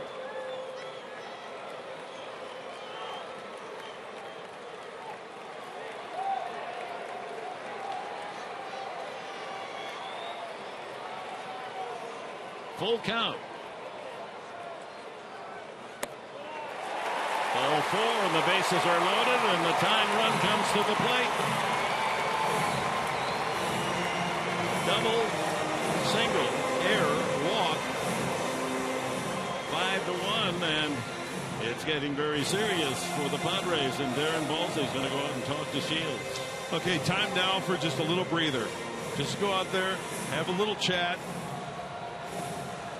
Make sure everybody's on the same page.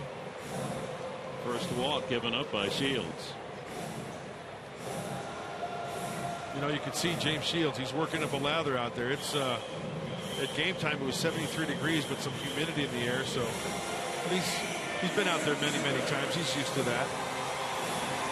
Simmons line to center to right his last time. Well, here's the leader in grounding into double plays for the Atlanta Braves. Simmons with 12 times he's grounded into a twin killing.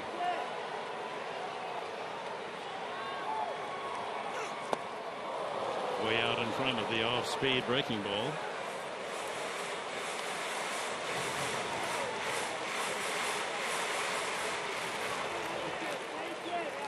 One grand slam in his career. That was against Colorado last year at Coors Field.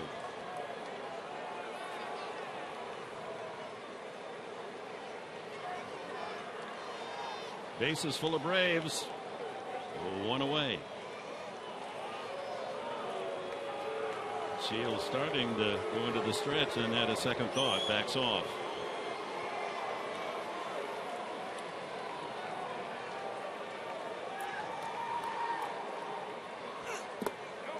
In the dirt. 1-1. Boy, Derek Norris. It's worth mentioning again, he's done such a fine job behind home plate, but this is where he has to really get nasty and stick to his game. The two breaking balls in a row. Have to anticipate that ball in the dirt and keep that runner from scoring. Laboring here in the sixth. That's the 20th pitch. Or this is the 20th pitch coming up. With only one out, bases loaded.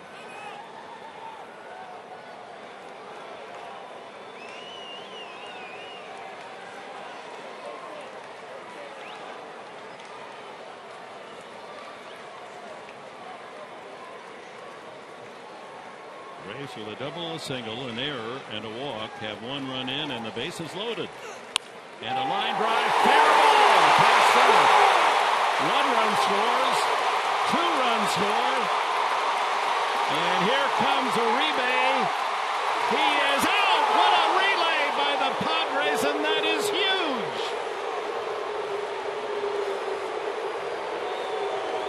Instead of 5-4, it's 5-3. As Upton to Barmes, and Barmes with a perfect strike to nail Uribe on a close play. Well, hold all tickets here because Freddie Gonzalez is out in front of the dugout, but check this out. Derek Norris, swipe tag. Jerry Meals all over it. Fair ball. Now, something they do every single day in spring training, the double cutoff, quick transfer. Wow.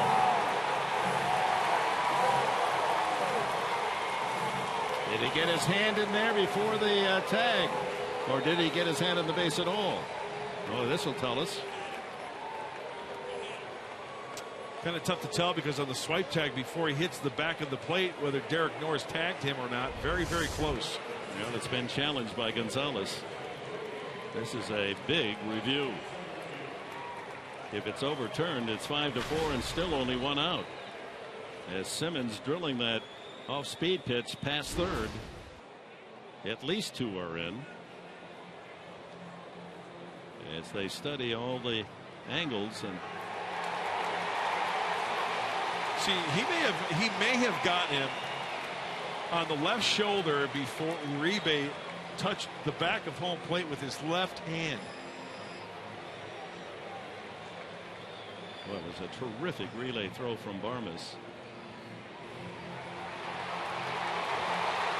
Oh, it is bang, bang. And this may be overturned. They just showed an angle on the big screen here in Atlanta. It's tag and hand on base almost simultaneously. Yeah. Splitting hairs. We'll see what they come up with in the review room in New York. Fans chanting save, save, save. See when his hand hits the plate there. Does he apply the tag yet? I'm saying on that angle that he's safe. Hope not, but is there enough evidence to overturn the call by plate umpire Jerry Niels? They're taking their time. That's how close it is. Hopefully it's so close that they can't, they can't overturn it, right? They don't have decisive evidence. Oh, here we go. The jury's in. Safe. It's 5-4. Only one out. So the two men placed on base by the error and walk, Markakis and Uribe score. A 3-run double for Simmons, and it's 5-4. Well, the hand slaps the back of the plate, and according to the umpires and the review board in New York City, they say that the run scores right there before Derek Norris makes contact with his left arm. So a big 4-run inning, and the Braves aren't through yet. Gomes takes strike one. Gomes has grounded to short and struck out. So only one out. Simmons at second with the tying run. And a ground ball into right field. Simmons around third. Here's Kempstrow to the plate. And he is safe. Game tied. Gomes to second base. Great throw by Kemp. Ball and runner arrived at the same time. We'll see whether or not. It's amazing how Norris hung on to that baseball. Yeah, Bud Black will challenge. Does he create a lane? Does he create a lane for the runner, enabling him to score? I'll tell you what, Derek Norris did a fine job of hanging on to that baseball. Another great throw by Matt Kemp. Strong and accurate. There's a lane. Oh, this is going to be tough.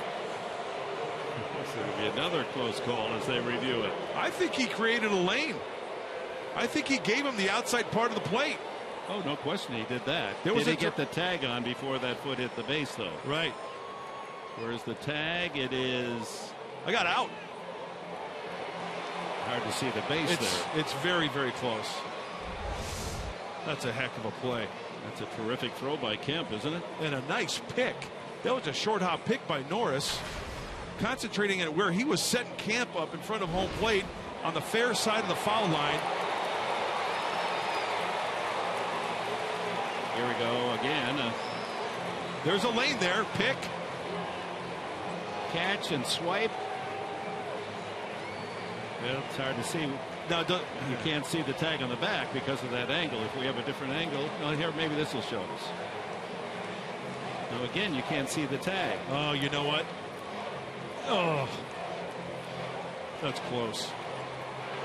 I know he got him with his forearm, but he didn't tag him with the glove yet, it seems. Yeah, I think his forearm, I think Derek Norris's forearm was hitting the runner, but by the time he hit the plate, then he made the tag. That's going to be a very close call. But once again, Derek Norris, my goodness. Lucky he didn't dislocate something. Catching the ball and using his arm right into the runner, and taking the full blow on that left side.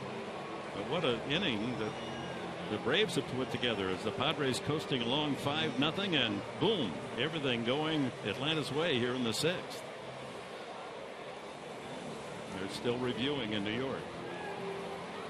The problem may be there's not a camera angle to give us a clear view of when. See, you're not going to see where his foot is You're right. Hey, you know what? I've got an issue. You know what?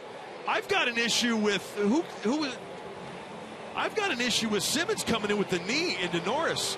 He created a lane, and like he went out of his way with his knee to knee Norris right below the belt. That's what I got. Watch the knee right there. He extended his knee a little bit to get a piece of Norris. It'll be tough for them to rule intent there, though. And another run score, so 2 reviews, and the Braves are just barely getting to that plate before the tag. 5 runs have scored now. And the go-ahead score, Gomes on the play at the plate, able to go to second base. 8th man to bat in the inning. And Bud Black, while he's out there, going to talk to James Shields.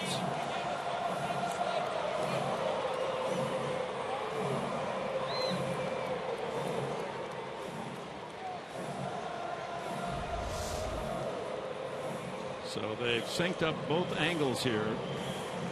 I've got an issue with the knee right there. That's what I got. He puts that knee right into the gut, right into the belt. Where he, you know what, the whole idea here is to create a lane for the runner, right? So there's no collision or whatever to keep everybody safe. But Simmons, he extends his left knee right into the gut. He could have slid to the foul side of home plate to avoid that collision. That's why Derek Norris was camped out in fair territory in front of home plate. I got out. I say bang the guy because he tried to take out Derek Norris. That's what I got. So you can see there's the foot on the base on the shot on the left side. And you're right about the elbow of Norris hit the runner, but not the glove. And for James Shields, what a tough inning. The worst as a Padre, and he leaves the game tied at 5.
In this 6th inning that just fell apart on the Padres, and a couple of bang plays at the plate, both go in favor of Atlanta on the challenge system.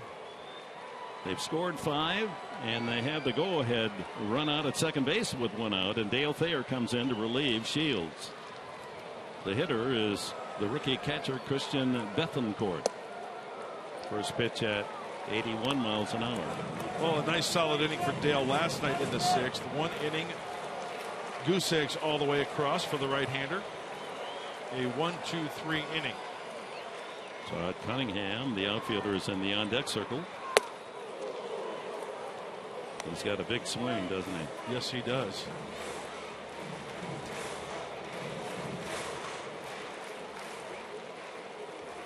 Four hits, a walk, and an error, adding up to 5 runs for the Braves, and they rally from 5-0 down.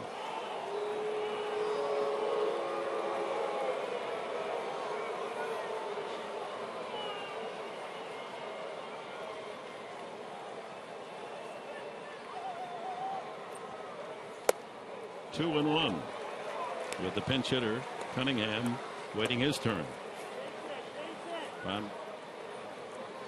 Braves 3 for 5 with runners in scoring position this inning. They've found the holes. Double by third. Simmons and Gomes finding the hole between first and second to drive in the tying run, and he's out at second base. 2-2 the count. Boy, all or nothing for Bethancourt. Absolutely right, Dick. Trying to that swing, trying to leave the yard. Pounded him in. Sprays that foul. 8th man to bat in the inning. The first bad outing of the entire season for James Shields. A 5 spot in the 6th inning to tie it for Atlanta. Undoing all that hard offensive work by the Padres to take a 5-0 lead.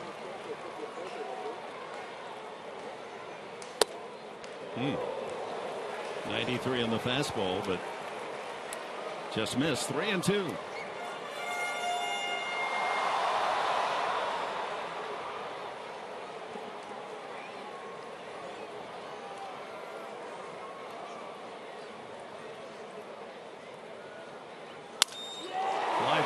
Center field, up and racing into the gap and makes the catch. Wheels and throws in, and holding at second, Gomes. That ball was hit pretty well. Yeah, 2 outs. Broken bat, snappage. You can hear it all the way up here. I'm just glad that ball traveled as well as it did. It didn't drop in there in left center field. Here's the switch hitting Todd Cunningham. He started last night. Went 0 for 4 with a couple of strikeouts. Gomes less than average speed, carrying the go-ahead run at second base.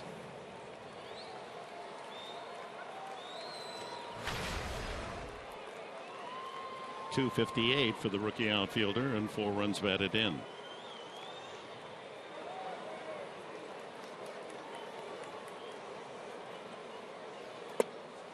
Strike 1.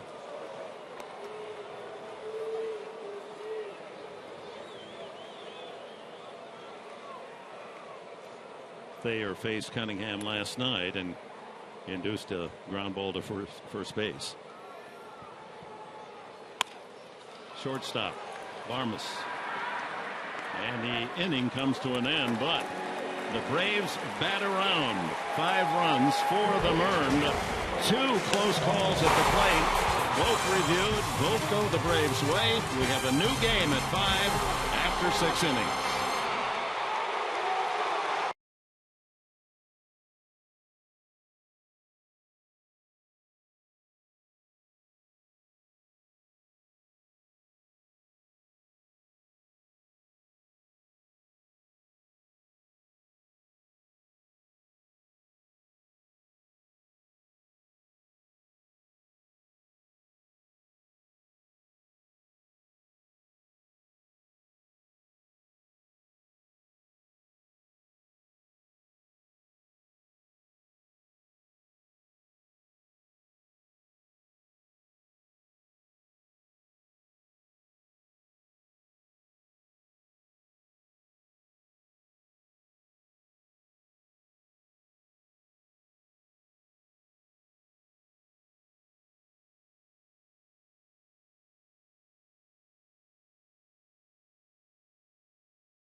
6th inning. That's the most runs scored by the opposing team against the Padres all year in an inning. 5, 4 of them earned.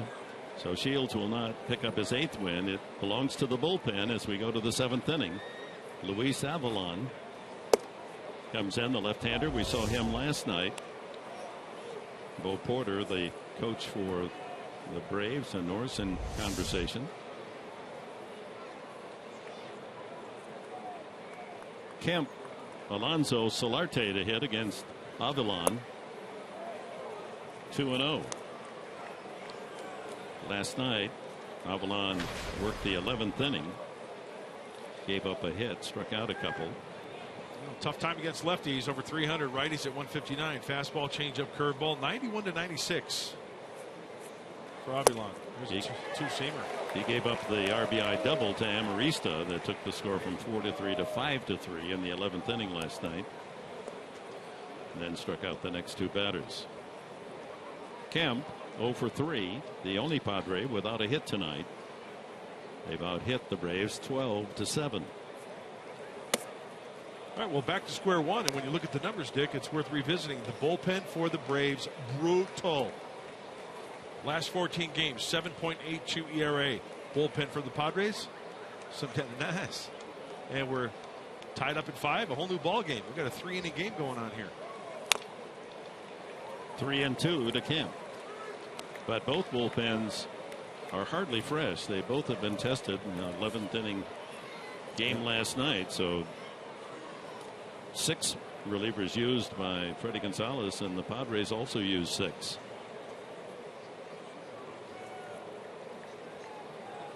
Full count to Kemp.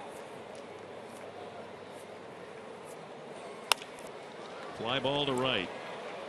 Markakis makes the catch. 1 away.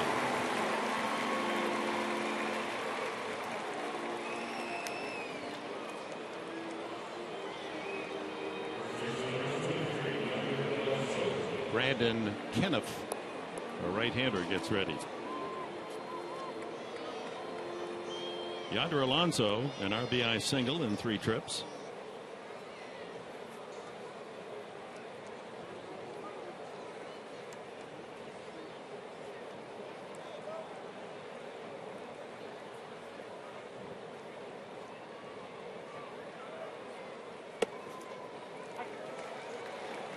Breaking ball for a strike.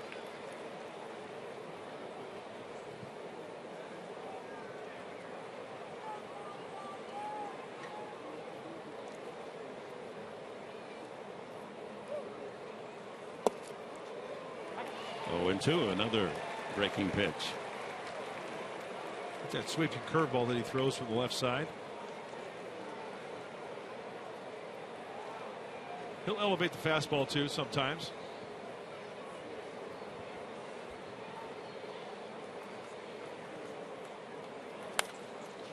Well, that 5-run inning is a bit deflating for the Padres. They were rolling along smoothly with a 5-0 lead. Boom. As unpredictable as the Atlanta weather, the storm hit. One of the top 3 in the order for the Padres as you look at the box score. Doing some damage. Venables a triple away from a cycle.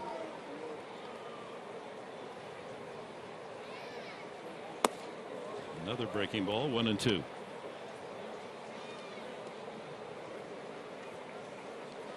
Jan Solarte to follow. Brandon Maurer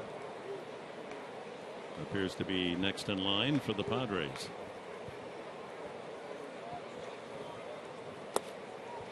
Steady diet of those big sweeping curveballs from Avalon. And good recognition by Yonder. Good takes on those breaking balls. Solarte a single in 3 trips tonight.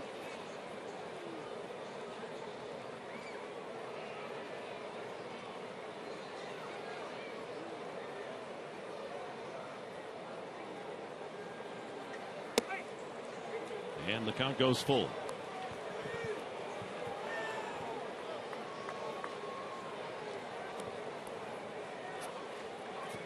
Padres have had a hit in every inning. And 3 in the 5th and 3 in the 6th. And they scored 3 of their 5 runs.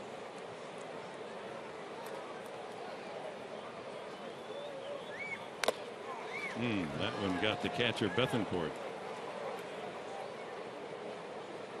Sounded as if that might have gone off the knee pad.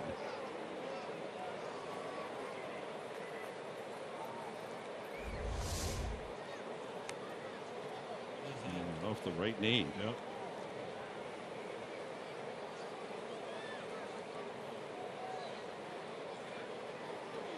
Well, that ball bounced right back towards the pitcher, though. So that goes to show that's a flush blow to the knee there. That hurts, even though wearing those shin guards. That is not a glancing blow.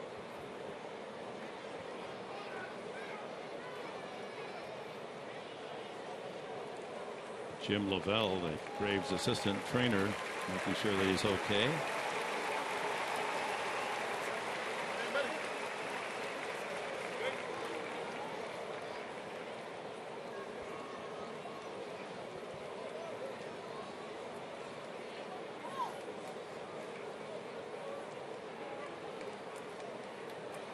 Three balls, 2 strikes. Alonso, 1 out, bases empty here in the 7th. Knotted at 5 apiece.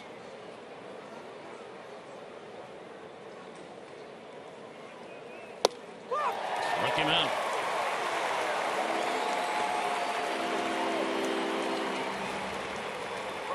Well, we've got some field mics down there that pick up the intensity in the heat of the moment of this game of baseball like any sports. Just want to apologize for that. It happens. Our apologies to our listeners.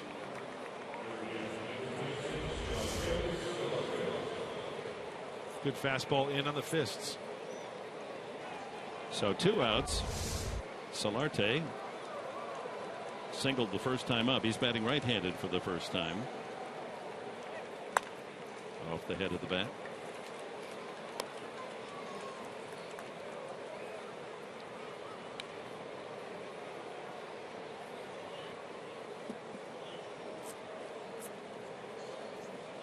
Spangenberg is on deck.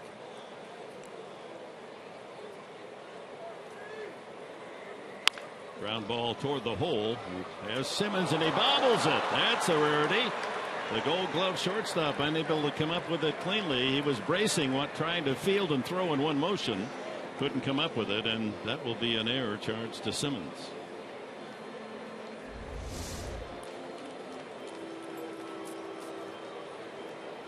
Follow it around. See what it eats. Step on it. Yeah. Take advantage of it. A free out for San Diego. Spangenberg, 1 for 3, scored a run. Scored the first run, in fact, in the 2nd inning. Came around on the double by Barmas.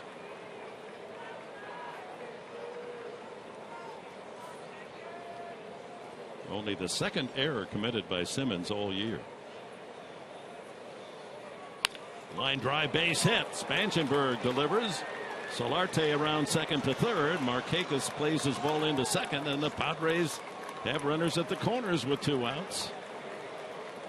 They continue to stir action after 2 away. 2nd hit for Spangenberg, and with the left-handers out of the way in the lineup, and now a right-handed batter Barmas coming up. Freddie Gonzalez going to the bullpen, would appear. Oh, he stayed on that breaking ball nicely and hung just enough on the inside part of the plate to where he can pull that baseball. And that'll be it for Avilan. Here comes the Braves bullpen. Another man enters the game.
5. And as a reminder, this Saturday, Baseball Night in America returns to Fox with an NL West showdown between the Diamondbacks and the Giants.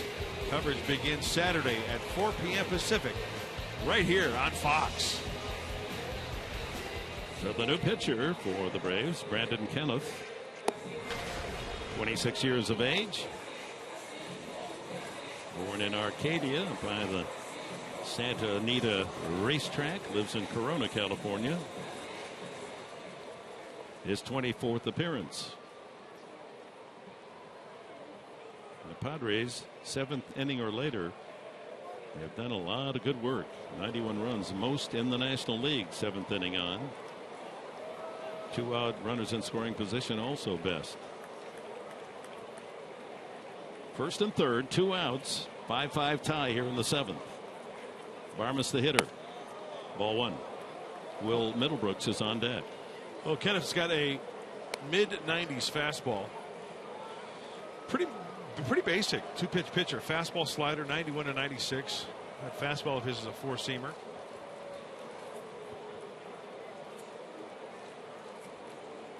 First year in the big leagues.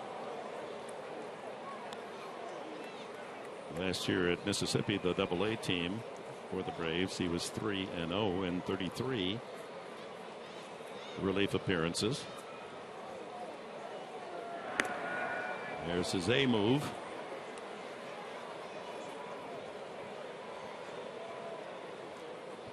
Good pad control at the plate. Hole right side. Speed at first Spangenberg. Would be a bad idea to put somebody in motion right here. 94 on that fastball. 1-1.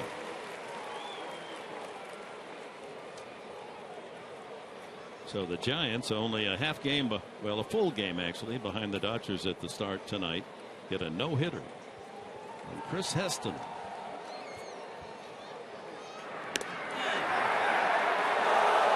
That's close. Dodgers in Arizona just getting underway. Padres start tonight 3.5 back. The Mets getting no-hitted. They're on top of the National League East. Atlanta only 3.5 behind the Mets in first place. Even though the Braves are under 500 a couple of games, 27-30. 1-1 to Barmas. Runners at the corners, 2 outs. Another fastball, a little more velocity on that one. Boy, nobody comes out of the bullpen anymore unless they've got a 95+-mile-an-hour fastball. It's unbelievable these days. That makes Houston Street all the more amazing. That's right. As a closer. 90 is about his tops. Yep.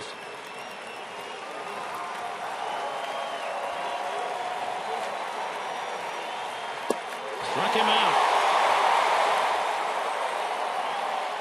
So Kenneth gets the job done. The Padres leave 2 more. It's tied at 5.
Derek Norris after that collision, you could tell was favoring that left hip. In the dugout, he met with the trainers, was stretching it out, put weight on it. He's in some pain, but he's Derek Norris, and he's going to go back out there. Boy, he's amazing, Chris. You almost feel like you're going to have to give Austin Hedges a game here just to get Derek Norris some rest. He's taken a beating all season long, but he's such a gamer, doesn't want to come out. Brandon Maurer takes over in the bottom of the 7th inning. Top of the order, Peterson. It was his double to left field that started the 5-run 6th inning. 5 runs on 4 hits. A walk and an error played into the inning. 0-2. Wow. Electric stuff from Brandon Maurer last night, an inning in that game where 2, 4, 6 relievers pitched for the Padres. He struck out 1 Brave. Pretty tough to take that pitch.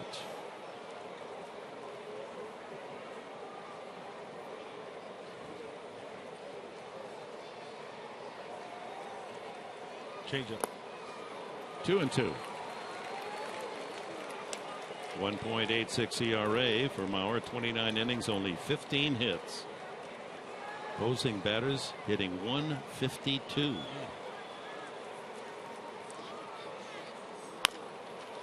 Two hopper to Spangenberg. 1 away. Well, time now for our Fan Diego fans of the game.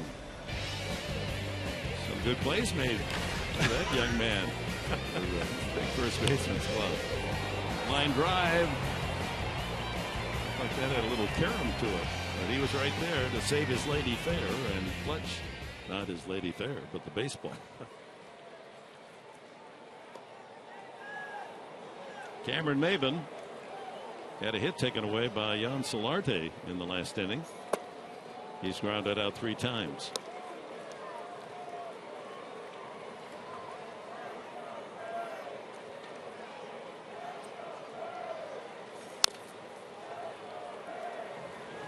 One and one to Maben with Freddie Freeman on deck.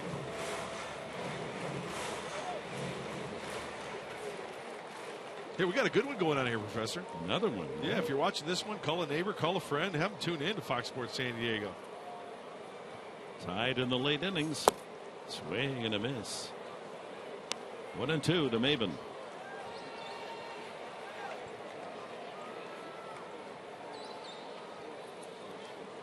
Nice job of Maurer back-to-back nights, keeping the ball down consistently. That went up and could have been called a strike. Top of the strike zone. Sometimes he'll go up the zone by design.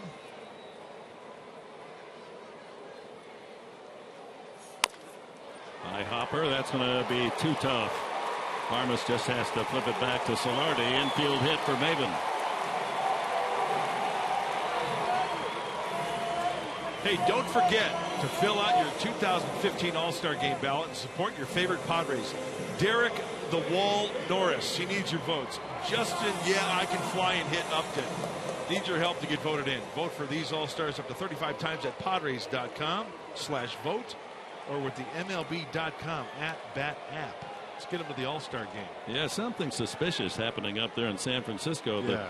The 4th, 5th, and 6th most votes go to all 3 San Francisco outfielders. Aoki, Pagan, and Pence. Come on now. You can see what's happening. Every fan is just voting for all 3 ahead of Upton. Freddie Freeman. The latest vote getters. Stanton, Harper, Holiday. No argument, those 3 having the most votes. But then the next 3 are San Francisco Giants. Come on. Padre fans, you got to vote for Upton.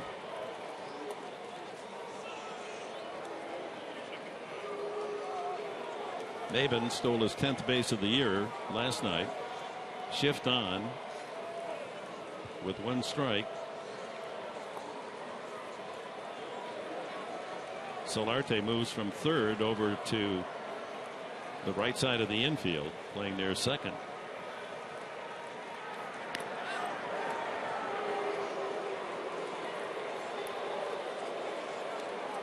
Not a bad move, Maurer. Freeman struck out, grounded out, singled in the 5-run inning.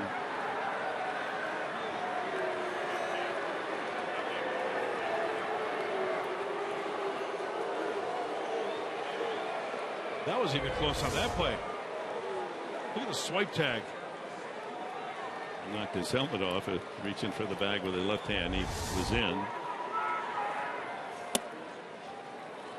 Man at the plate is one of the tough outs in the league. Hitting .305. Club leader in home runs, 10. RBIs, 35.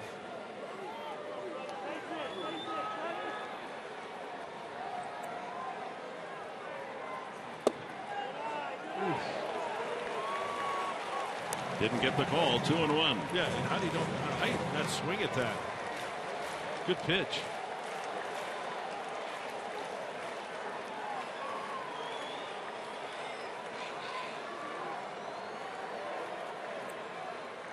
Maben bluffs.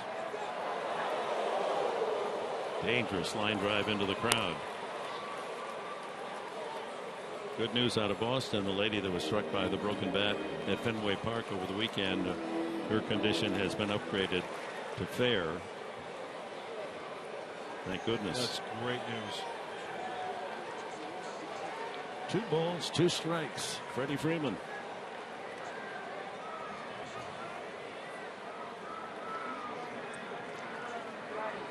Got him to chase. Fastball at 97. 2 away.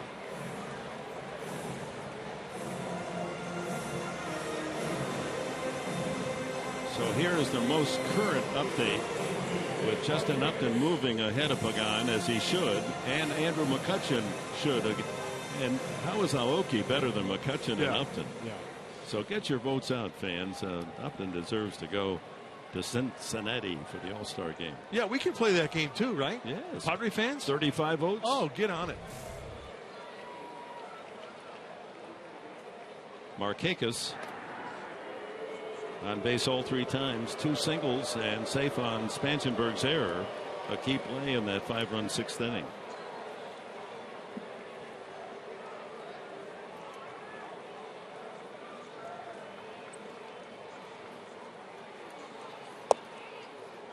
Outside.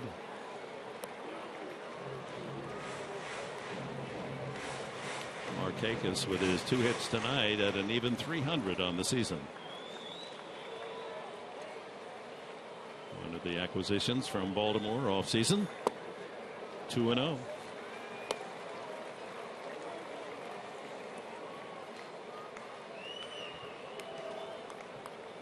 Padres 5, Braves 5. Padres clipping away, a run in the 2nd. Run in the 3rd, run in the 4th, 2 in the 5th. That's in there. And the Braves mustering a 5-run 6th inning, the most runs scored in an inning against the Padres all season.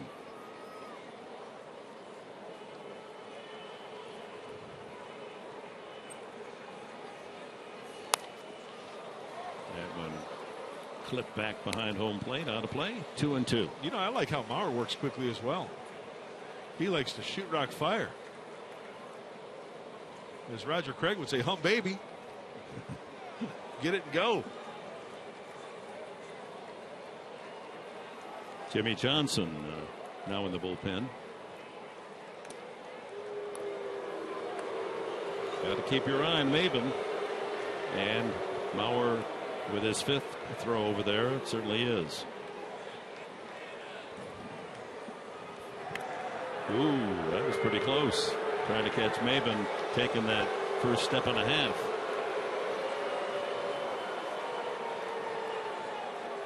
Two outs. 2-2 coming up. He goes.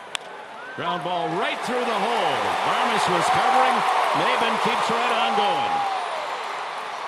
Throw comes in from Venable all the way to home plate. Well, that's a perfect execution of the run and hit. Shortstop has to cover. Wide open left side. Punch it through. third hit from Markakis. And with the way they were shifted on the infield there, with Corey Spangenberg way over towards the right side, playing him to pull, Markakis stays inside that ball. Just a little game of pepper to the shortstop position with Varmus covering. So runners at the corners for Atlanta with 2 outs, and Juan Uribe steps up. He walked in that 5-run 6th inning and came around to score.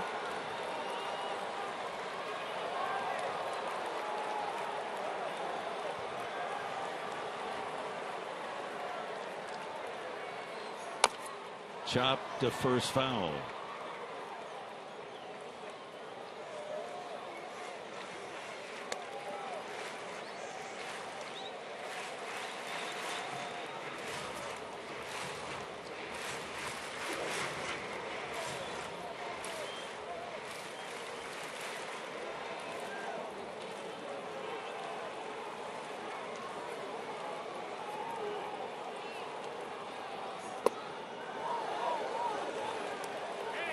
Two strikes on Uribe. No, called that a ball. 1-1.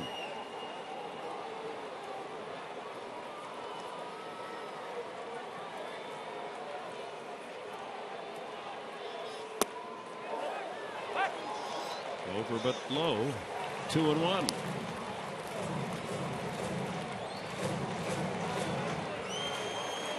Maben at third. Markakis first base, 2 outs, 2-2, 2-1 rather. The count on Uribe. 3-1. Andrelton Simmons is on deck. It was his double with the bases loaded that scored 3 of the 5 runs in that 6th inning.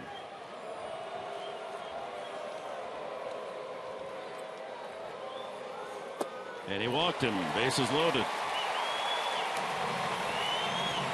That pushes Markakis to second and brings up Simmons and Aaron Bowlesley to the mound. So Peterson grounded out to open this inning. Maben an infield hit to deep short. Freeman struck out Markakis on the run and hit. Singles to left. Uribe walks. And the Braves have the bases loaded for Simmons, which they also accomplished the last inning. Bases loaded for Simmons, and he cleared them with a double into the left field corner. One of the runs, a challenged run at home plate, called out, but on the review overturned. Well, Darren Ballsy out to give him a breather and to tell him, hey, how do you want to start this guy? And also Mauer telling Clint Varmus the series of signs they're going to use so he can relay them to Corey Spangenberg. And it's worth noting again, Andrelton Simmons leaves the Braves with grounding into double plays with 12. Yeah, he just needs 1 out here. Oh, that's right. That's a good point. But if they get 2, maybe they can count that the next inning. Thinking ahead of myself. Nope. Simmons knocking in 3 with his last swing. Fly ball flared to right. Kemp a long run into foul territory to make the catch. And the Braves leave 3. And coming up, top of the 8th, Will Venable. He's a triple shy of becoming the first Padre to hit for the cycle. A triple needed.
Michael, you may be able to hear the boos all the way to San Diego. It's for Melvin Upton.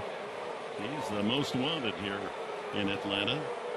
And not because they want him back, because he didn't deliver his 2 years of big money acquisition. And he gets his first at bat as a Padre facing Jim Johnson.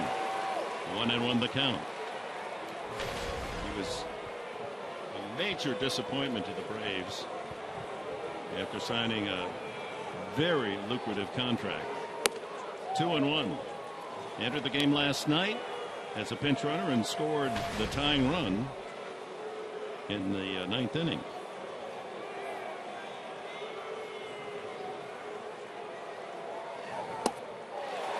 Way behind that fastball. 2-2. Good two-seamer. He's got a four-seamer as well. Sinker heavy from Jim Johnson as Joaquin Benoit heats up. Fastball curveball change from the right-hander Johnson. Johnson worked an inning last night, gave up a run on a hit.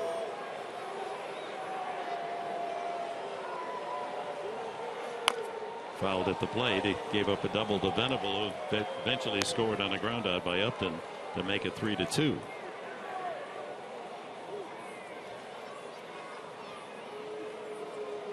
Just recalled yesterday from El Paso, Upton.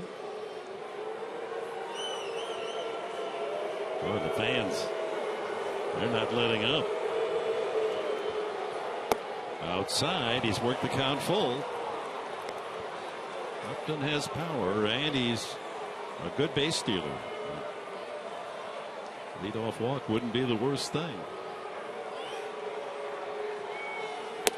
Ball 4, and so it is.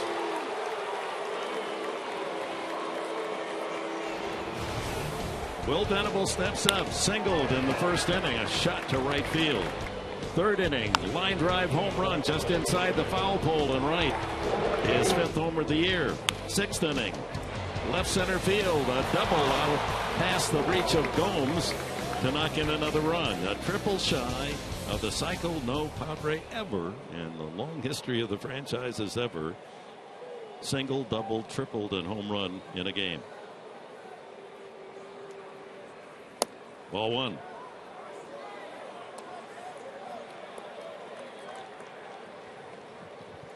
Tony Gwynn 22 times was one hit shy of the cycle.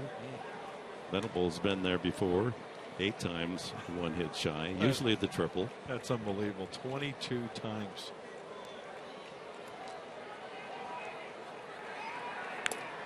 And the irony of all the cycle talk is the last Atlanta player to hit for the cycle here at Turner Field, Mark Kotsay.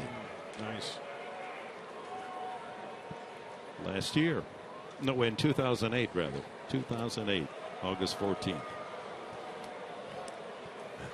There's Marco. So a 5-5 tie. The Padres get the leadoff walk. And the count 1-0. Venable. High fly ball, shallow in center. Maben comes in. 1 away.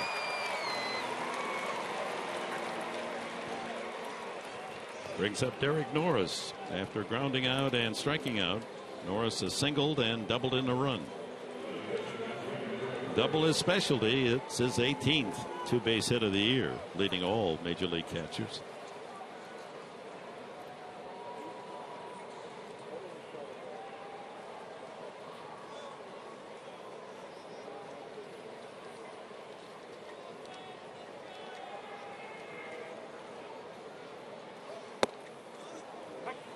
Breaking ball at 80th, right in the heart of the plate.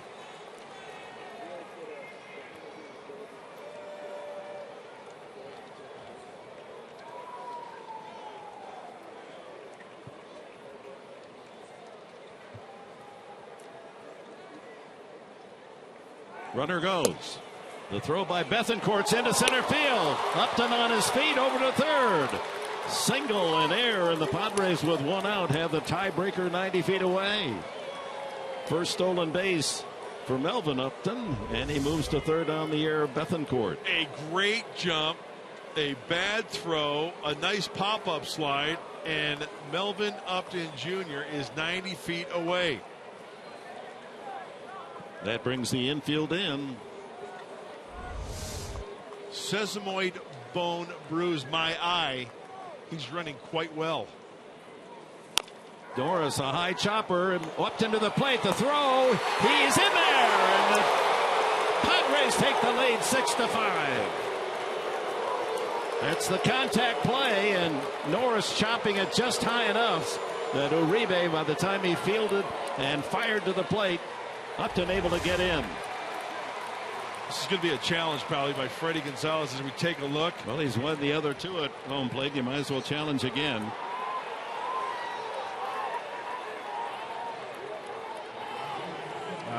He may be out. Gosh. Oh, dear. For the naked eye, it certainly appeared that he was safe.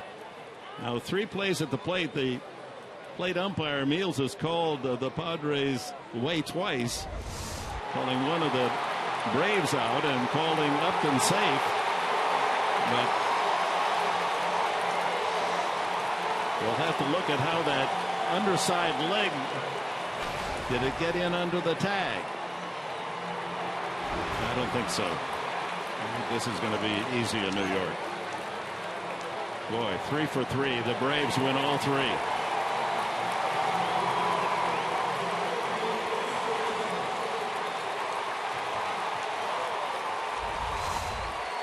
Well, this is getting to be tough to swallow. Just think, without the replay challenges, the couple of calls, Padres would have less runs on the board for Atlanta and would have another one for themselves. And you know, Melvin Upton Jr., a good slide. He was created that lane. He respected that lane and did not run into the catcher, unlike before with Simmons running into Norris. So the replay challenge has been the Braves' friend tonight. 3 for 3. Oh. Younger brother Justin trying to make amends on one swing. What a cut. He's 2 for 4 tonight. Oh, he wants that pitch back. Norris safe on the fielder's choice at first base.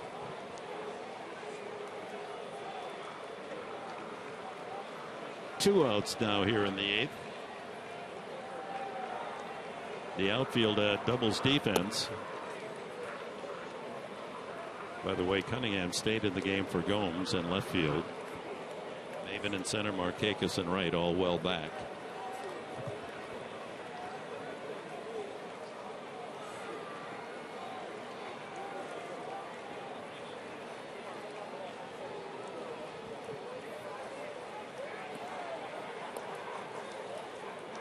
Padres have left a man on base every inning, scoring 5 on 13 hits, and just missing the 6th run here in the 8th inning. Way upstairs, 2-1.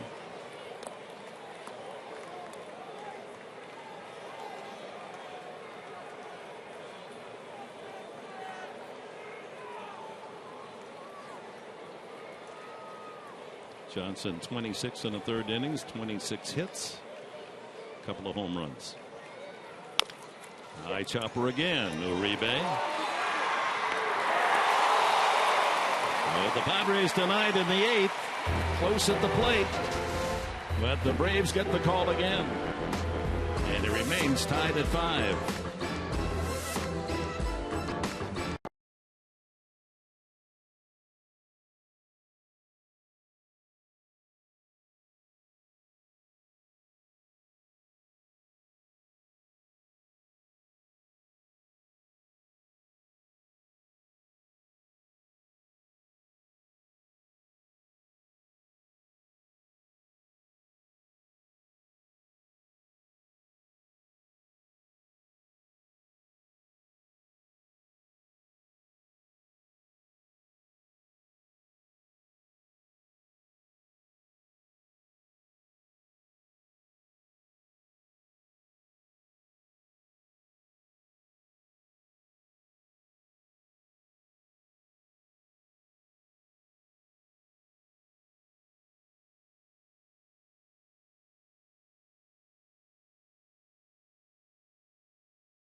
our Harris game summary. The Padres led 3-0 when Will Venable stepped up in the 5th inning and knocked in the 4th run with a double. The Padres picked up another 5-0 on Derek Norris's double to right center field. So 5-0 after 5. But here come the Braves with a 5-run 6th inning. A big play here is Spangenberg unable to get an out, and the 4th out pays off for the Braves. Simmons, a bases loaded double to knock in 3 to make it 5-4. And Johnny Gomes came up next, and he singled right, and that tied the game at 5. Our Harris game summary with a couple of bang-bang plays at the plate, both reviewed, both going Atlanta's way, and yet still another in the top half of this inning, the 8th inning, as Joaquin Benoit comes in.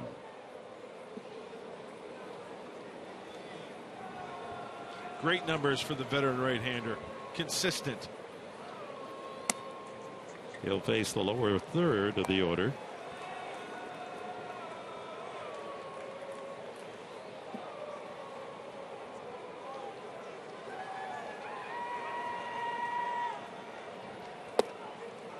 Looks like Joey Turdoslavich is pinch hitting. Pinch hitter in the pitcher's spot. The pitcher was placed on the 7th spot. So Turdoslavich just called up this week. He was injured in spring training and lost 2.5 months of the season. Bethancourt, the catcher, next, and Cunningham to hit 3rd against Benoit, lower 3rd of the order. Drilled to right center field, well back, and that ball is gone. Home run.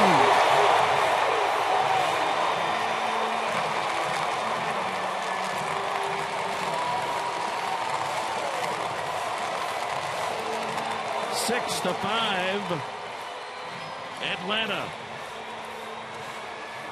First home run, first major league home run for Turdoslavich. 2-0 fastball, wanted down and away, and it leaks down the middle about knee high and just over the yellow stripe in right center field.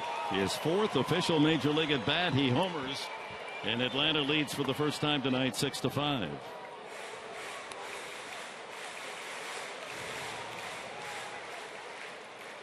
Well, when you have the count in your favor, 2-0, you're going to be looking for that fastball, and Joaquin missed. Wanted it down and away. Bethancourt 0 for 3 tonight. Off the fist, a soft roller to second, and Spangenberg throws him out.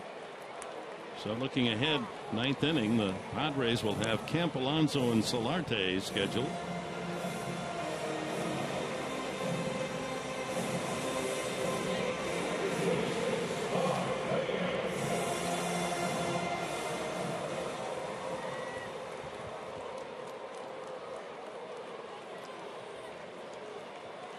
The attendance tonight, 24,049, and the Braves fans treated quite a comeback from 5-0 down. Cunningham entered the game as a pinch hitter in the 6th inning. When the Braves scored 5 times, he popped up to end the inning.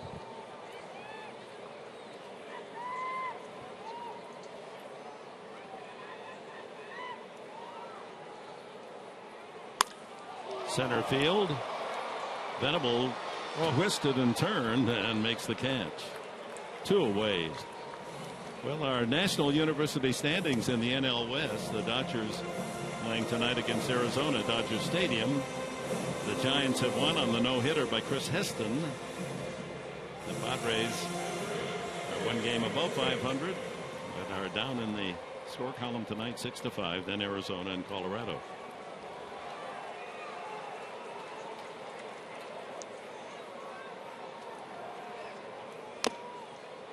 Foul tip by Jace Peterson.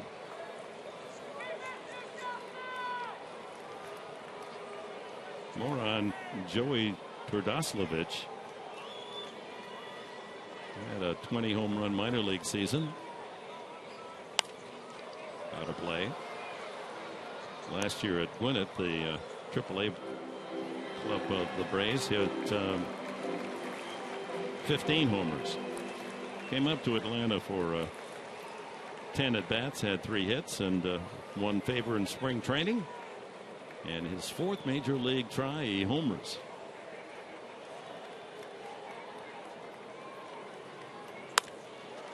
Softly into right, that's falling, and it's a base hit. Blue pit for Chase Peterson. 2-out single, his 2nd hit tonight. And Cameron Maybin gets another turn.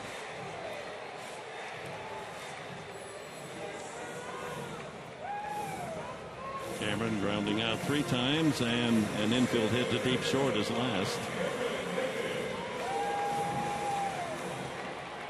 So the ex-Padres, Peterson and Maybin, in the first 2 games of this 4-game series have combined for 7 base hits.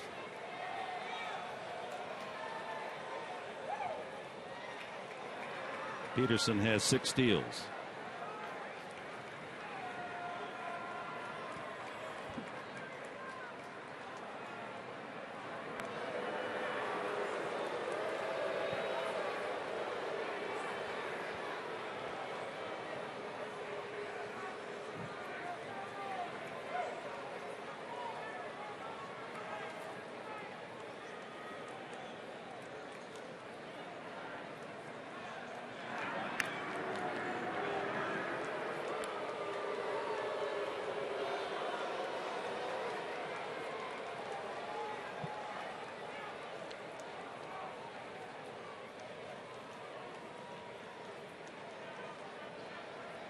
I'd be sending him right here.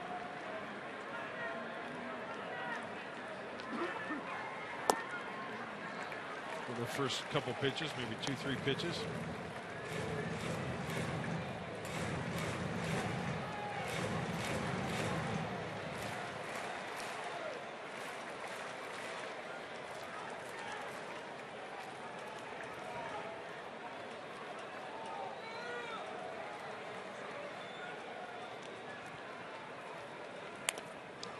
Maybin way out in front, 1-1. This copyrighted telecast is presented by authority of the San Diego Padres and may not be reproduced or retransmitted in any form.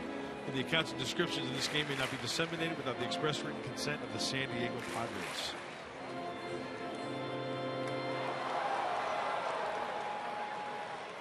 The Braves with 5 in the 6th inning to tie the game at 5, and the home run by Todoslavich here. Pinch hit home run. 6-5. Maybin takes 2-1. Peterson there at first base, 2 out.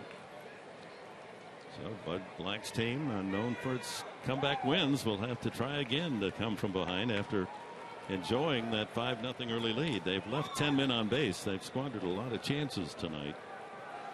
Be a good pitch to go here.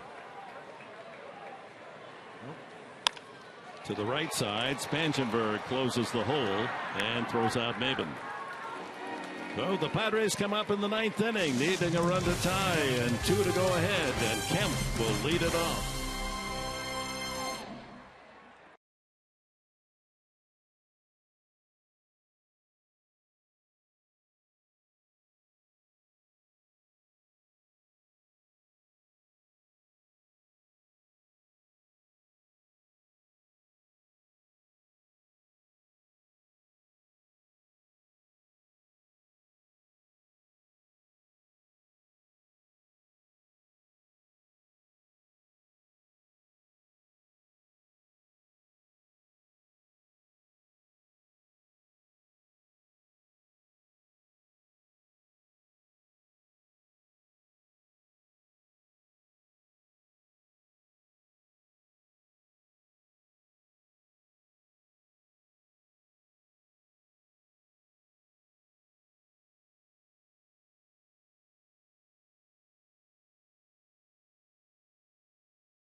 brought to you by Petco. What we feed them matters. And by Sony, the leader of 4K Ultra HD. The Braves leading 6-5, top of the 9th inning. And the new pitcher, Jason Grilli, their closer. Grilli gave up a run, contributed to that run by a wild throw that allowed Upton, who was in second base at the time, to go to third, and that positioned him for a sacrifice fly by Spangenberg to tie the game. Second blown save for Grilli. Well, the only man without a base hit in the Padre lineup is going to lead it off. Matt Kemp is 0 for 4. Everyone else, including starting pitcher James Shields, with a base hit, 13 total.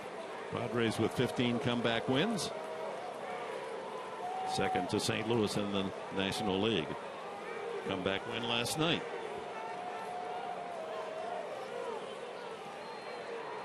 Two for 11 with a home run against Grilli. Starts him with a breaking pitch and a strike. Joey Turdoslovich's home run is the 4th pinch hit homer for the Braves this year, and the first given up by the Padre pitchers.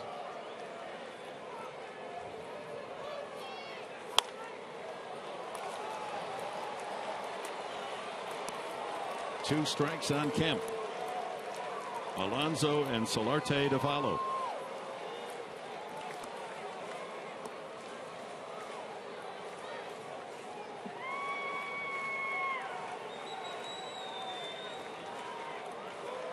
Really with a chance to atone for the blown save last night. Did he go? 1-2.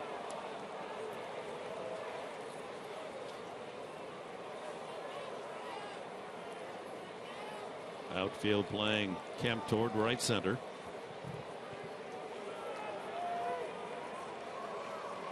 Doubles defense. And it's 2-2. Gurley with a 94-mile-an-hour fastball on that pitch. Well, you look at the line score, and the Padres tonight have out-hit the Braves, but the one thing that's glaring is the 10 men left on base. Padres have had more opportunities, no doubt about it. See if they can get to Gurley here in the 9th. Yeah, roller to short. Simmons takes care of that one and throws out Kemp.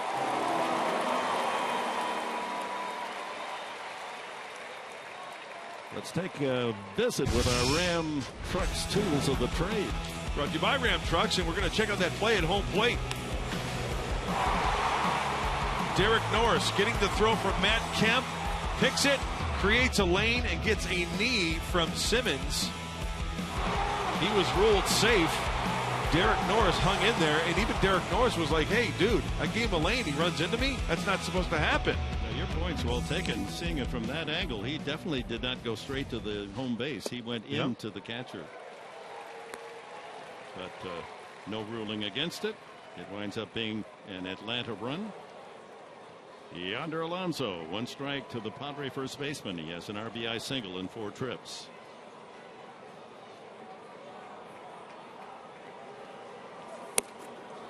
One and one. And time for our Cholula flamethrower. And with Gurley out on the mound, that's 94. That's hot sauce. I don't sense your heart was in that call. No. Still keeping the faith, though, Professor. Got to. 1 and 1. Couple outs to work with here. 2 balls and a strike to Alonso. Loop and a blast. Walk and a homer. Homer and a homer. Solarte on deck. Anyone gets on. Spangenberg has a couple of hits.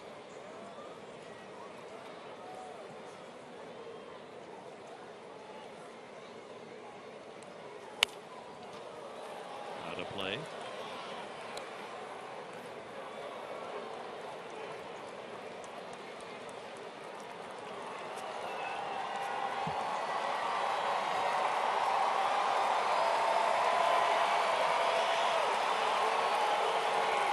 Make a lot of noise here. 24,049. It stays in, the crowd noise in this ballpark more than any that we visit. High fly ball slicing toward the crowd and out of play. Uribe watches it fall 5 rows back. Solarte waits his turn. 2 home runs this year.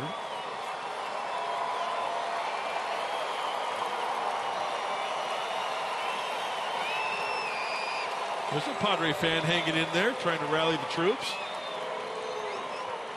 You bet. Really all over the map, but staying out of the heart of the plate. And a full count to Alonso.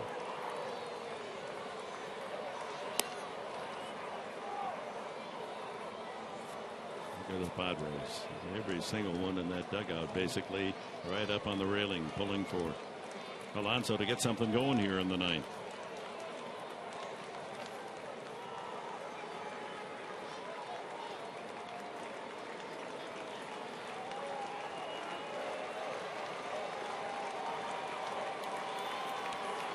Line drive, fair ball into the corner. Alonso on his way to second base. Ball still stuck in the corner, and Alonso will settle for 2, and the Padres have the tying run. Scoring position. Alonso, a good piece of hitting there. He worked the count, fouled off a couple of pitches, and found something he could drive. Some great at-bats from Yonder Alonso. The one in Cincinnati resulting in the grand slam. This one a breaking ball out in front of it. Tying run in scoring position. Looks like there's going to be a pinch runner. Alexi Amarista getting some speed out there. That's a nice at-bat, Yonder Alonso. So with 1 out, the Padres in this 6-5 deficit. Amarista carrying the tying run. Solarte hitting from his strong side, the left side. Both of his home runs from the left-handed side of the batter's box. He's 1 for 4 tonight. Ball 1. Padres only 2 for 10 runners in scoring position tonight.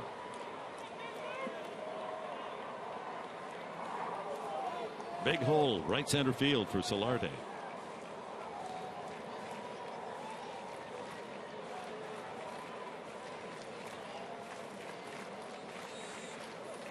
Watch out.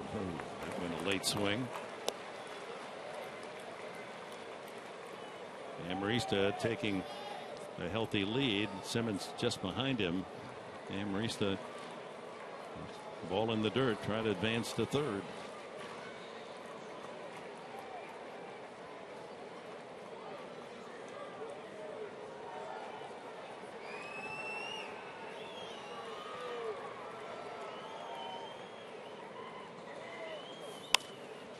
Out of play. Solarte hitting .341 with runners in scoring position this year. Padres have 3 men up. Kimbrel, Garces, and Kelly. Kelly on the far left. Kelly if they tie it. Kimbrel if they take the lead. Garces for the left-handed specialist.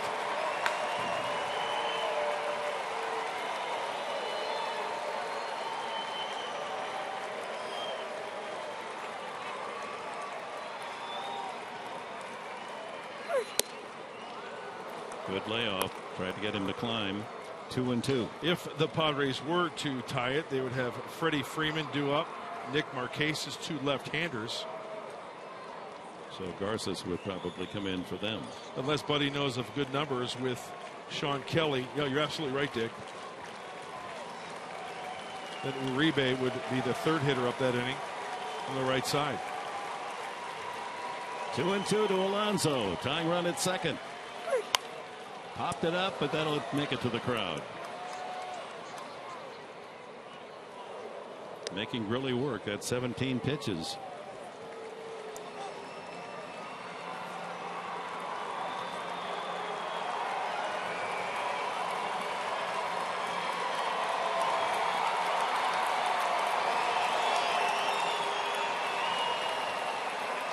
Alexi has to have a good secondary lead if there is a breaking ball that's bounced, so he can take 90 feet and get to third base. Outside, and the count is full. Just as Alonso worked the count and finally doubled.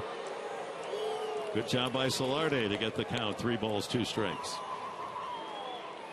Spangenberg on deck.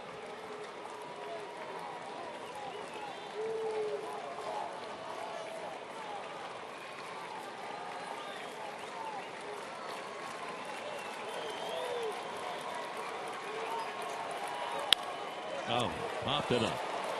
Shortstop Simmons calling. Cunningham comes in, but it's the shortstop's ball for the second out. Well, here's our Bill Howe play of the game. Joey Turdoslavich, first major league hit is a home run. It's a pinch hitter off Joaquin Benoit in the 8th inning. A 6-5 lead for Atlanta. Roger McDowell, the pitching coach, out to talk with Jason Grilli. With 2 out, Spangenberg the hitter. He's 2 for 4 tonight. I'll tell you one of the things I think Roger McDowell might be telling him.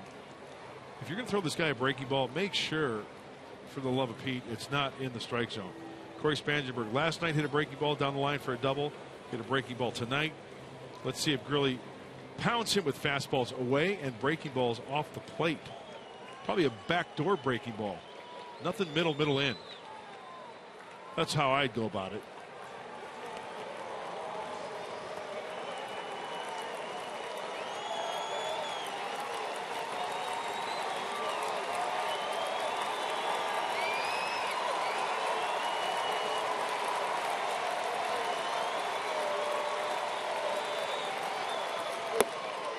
Ball 1. Ooh, thank you. Tried the backdoor breaking ball there. Down. Caught the zone, but called a ball. Quick correction. Turdoslavich, it's his first major league home run. He had a base hit last year when he came up in September. Tying run, 2 outs. Amarista at second. Oh, way to the screen. Amarista, better hurry. He's in there. Wow, that is a wild, wild pitch. Well, Grilli was wild to center field last night and wild to the plate tonight. Remember the throwing error on the pickoff attempt? He hits the bull on this one. Wow. On the fly, all the way to the backstop. Amarista to second. Bethancourt bounced off the backstop so fast they actually had to play. And this is last night. Tried the pickoff move, and that was a wild throw into center field that allowed Upton to go to third. Of the 29 errors now for the Braves, including the 1-2 tonight, 9 of them have been from the pitchers. That was 9th error last night thrown into center field by Grilli, by the pitching staff. Well, the Padres have Amarista 90 feet away from tying. 2 outs in the top of the 9th.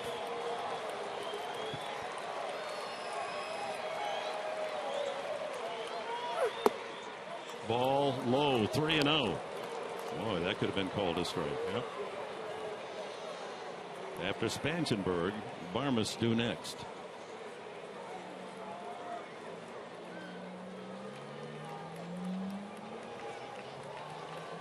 These guys have put together some good at-bats this road trip. In Cincinnati in the first 2 games here. Ball 4. That was almost a pitch around first and third. Barmas doubled in a run, the first run of the game back in the second. Line drive into the left field corner. Walked in the fourth. Flied out and struck out. 1 for 2. Facing Grilli. Go tying run at third. Go ahead score at first. And with a run at first, that opens up the hole on the right side for Barmas. Freeman holding on Spangenberg. That ball gets away. Oh, it's foul tip. Foul tip. In and out of the glove of catcher Bethancourt. So 1 strike to Barmas. Nick Massett begins throwing in the Atlanta pen.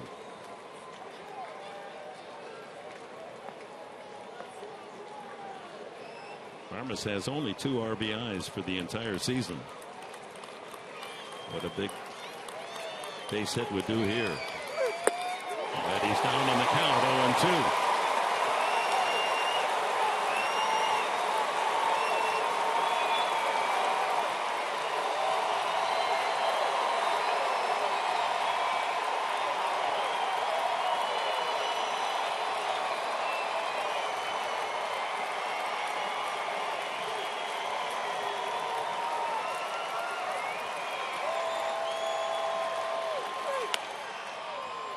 Spoils that one, clears it down the right field side.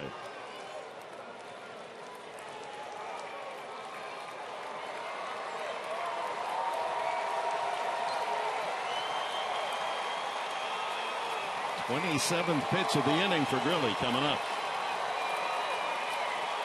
He was effective on the high fastball to Armas. Former teammates battling it out with the Pirates right here. Got him swinging. Ball game over. Atlanta 6, San Diego 5. There are tough losses in the course of the season. This was one of them. Let's go to Mike Pomerantz.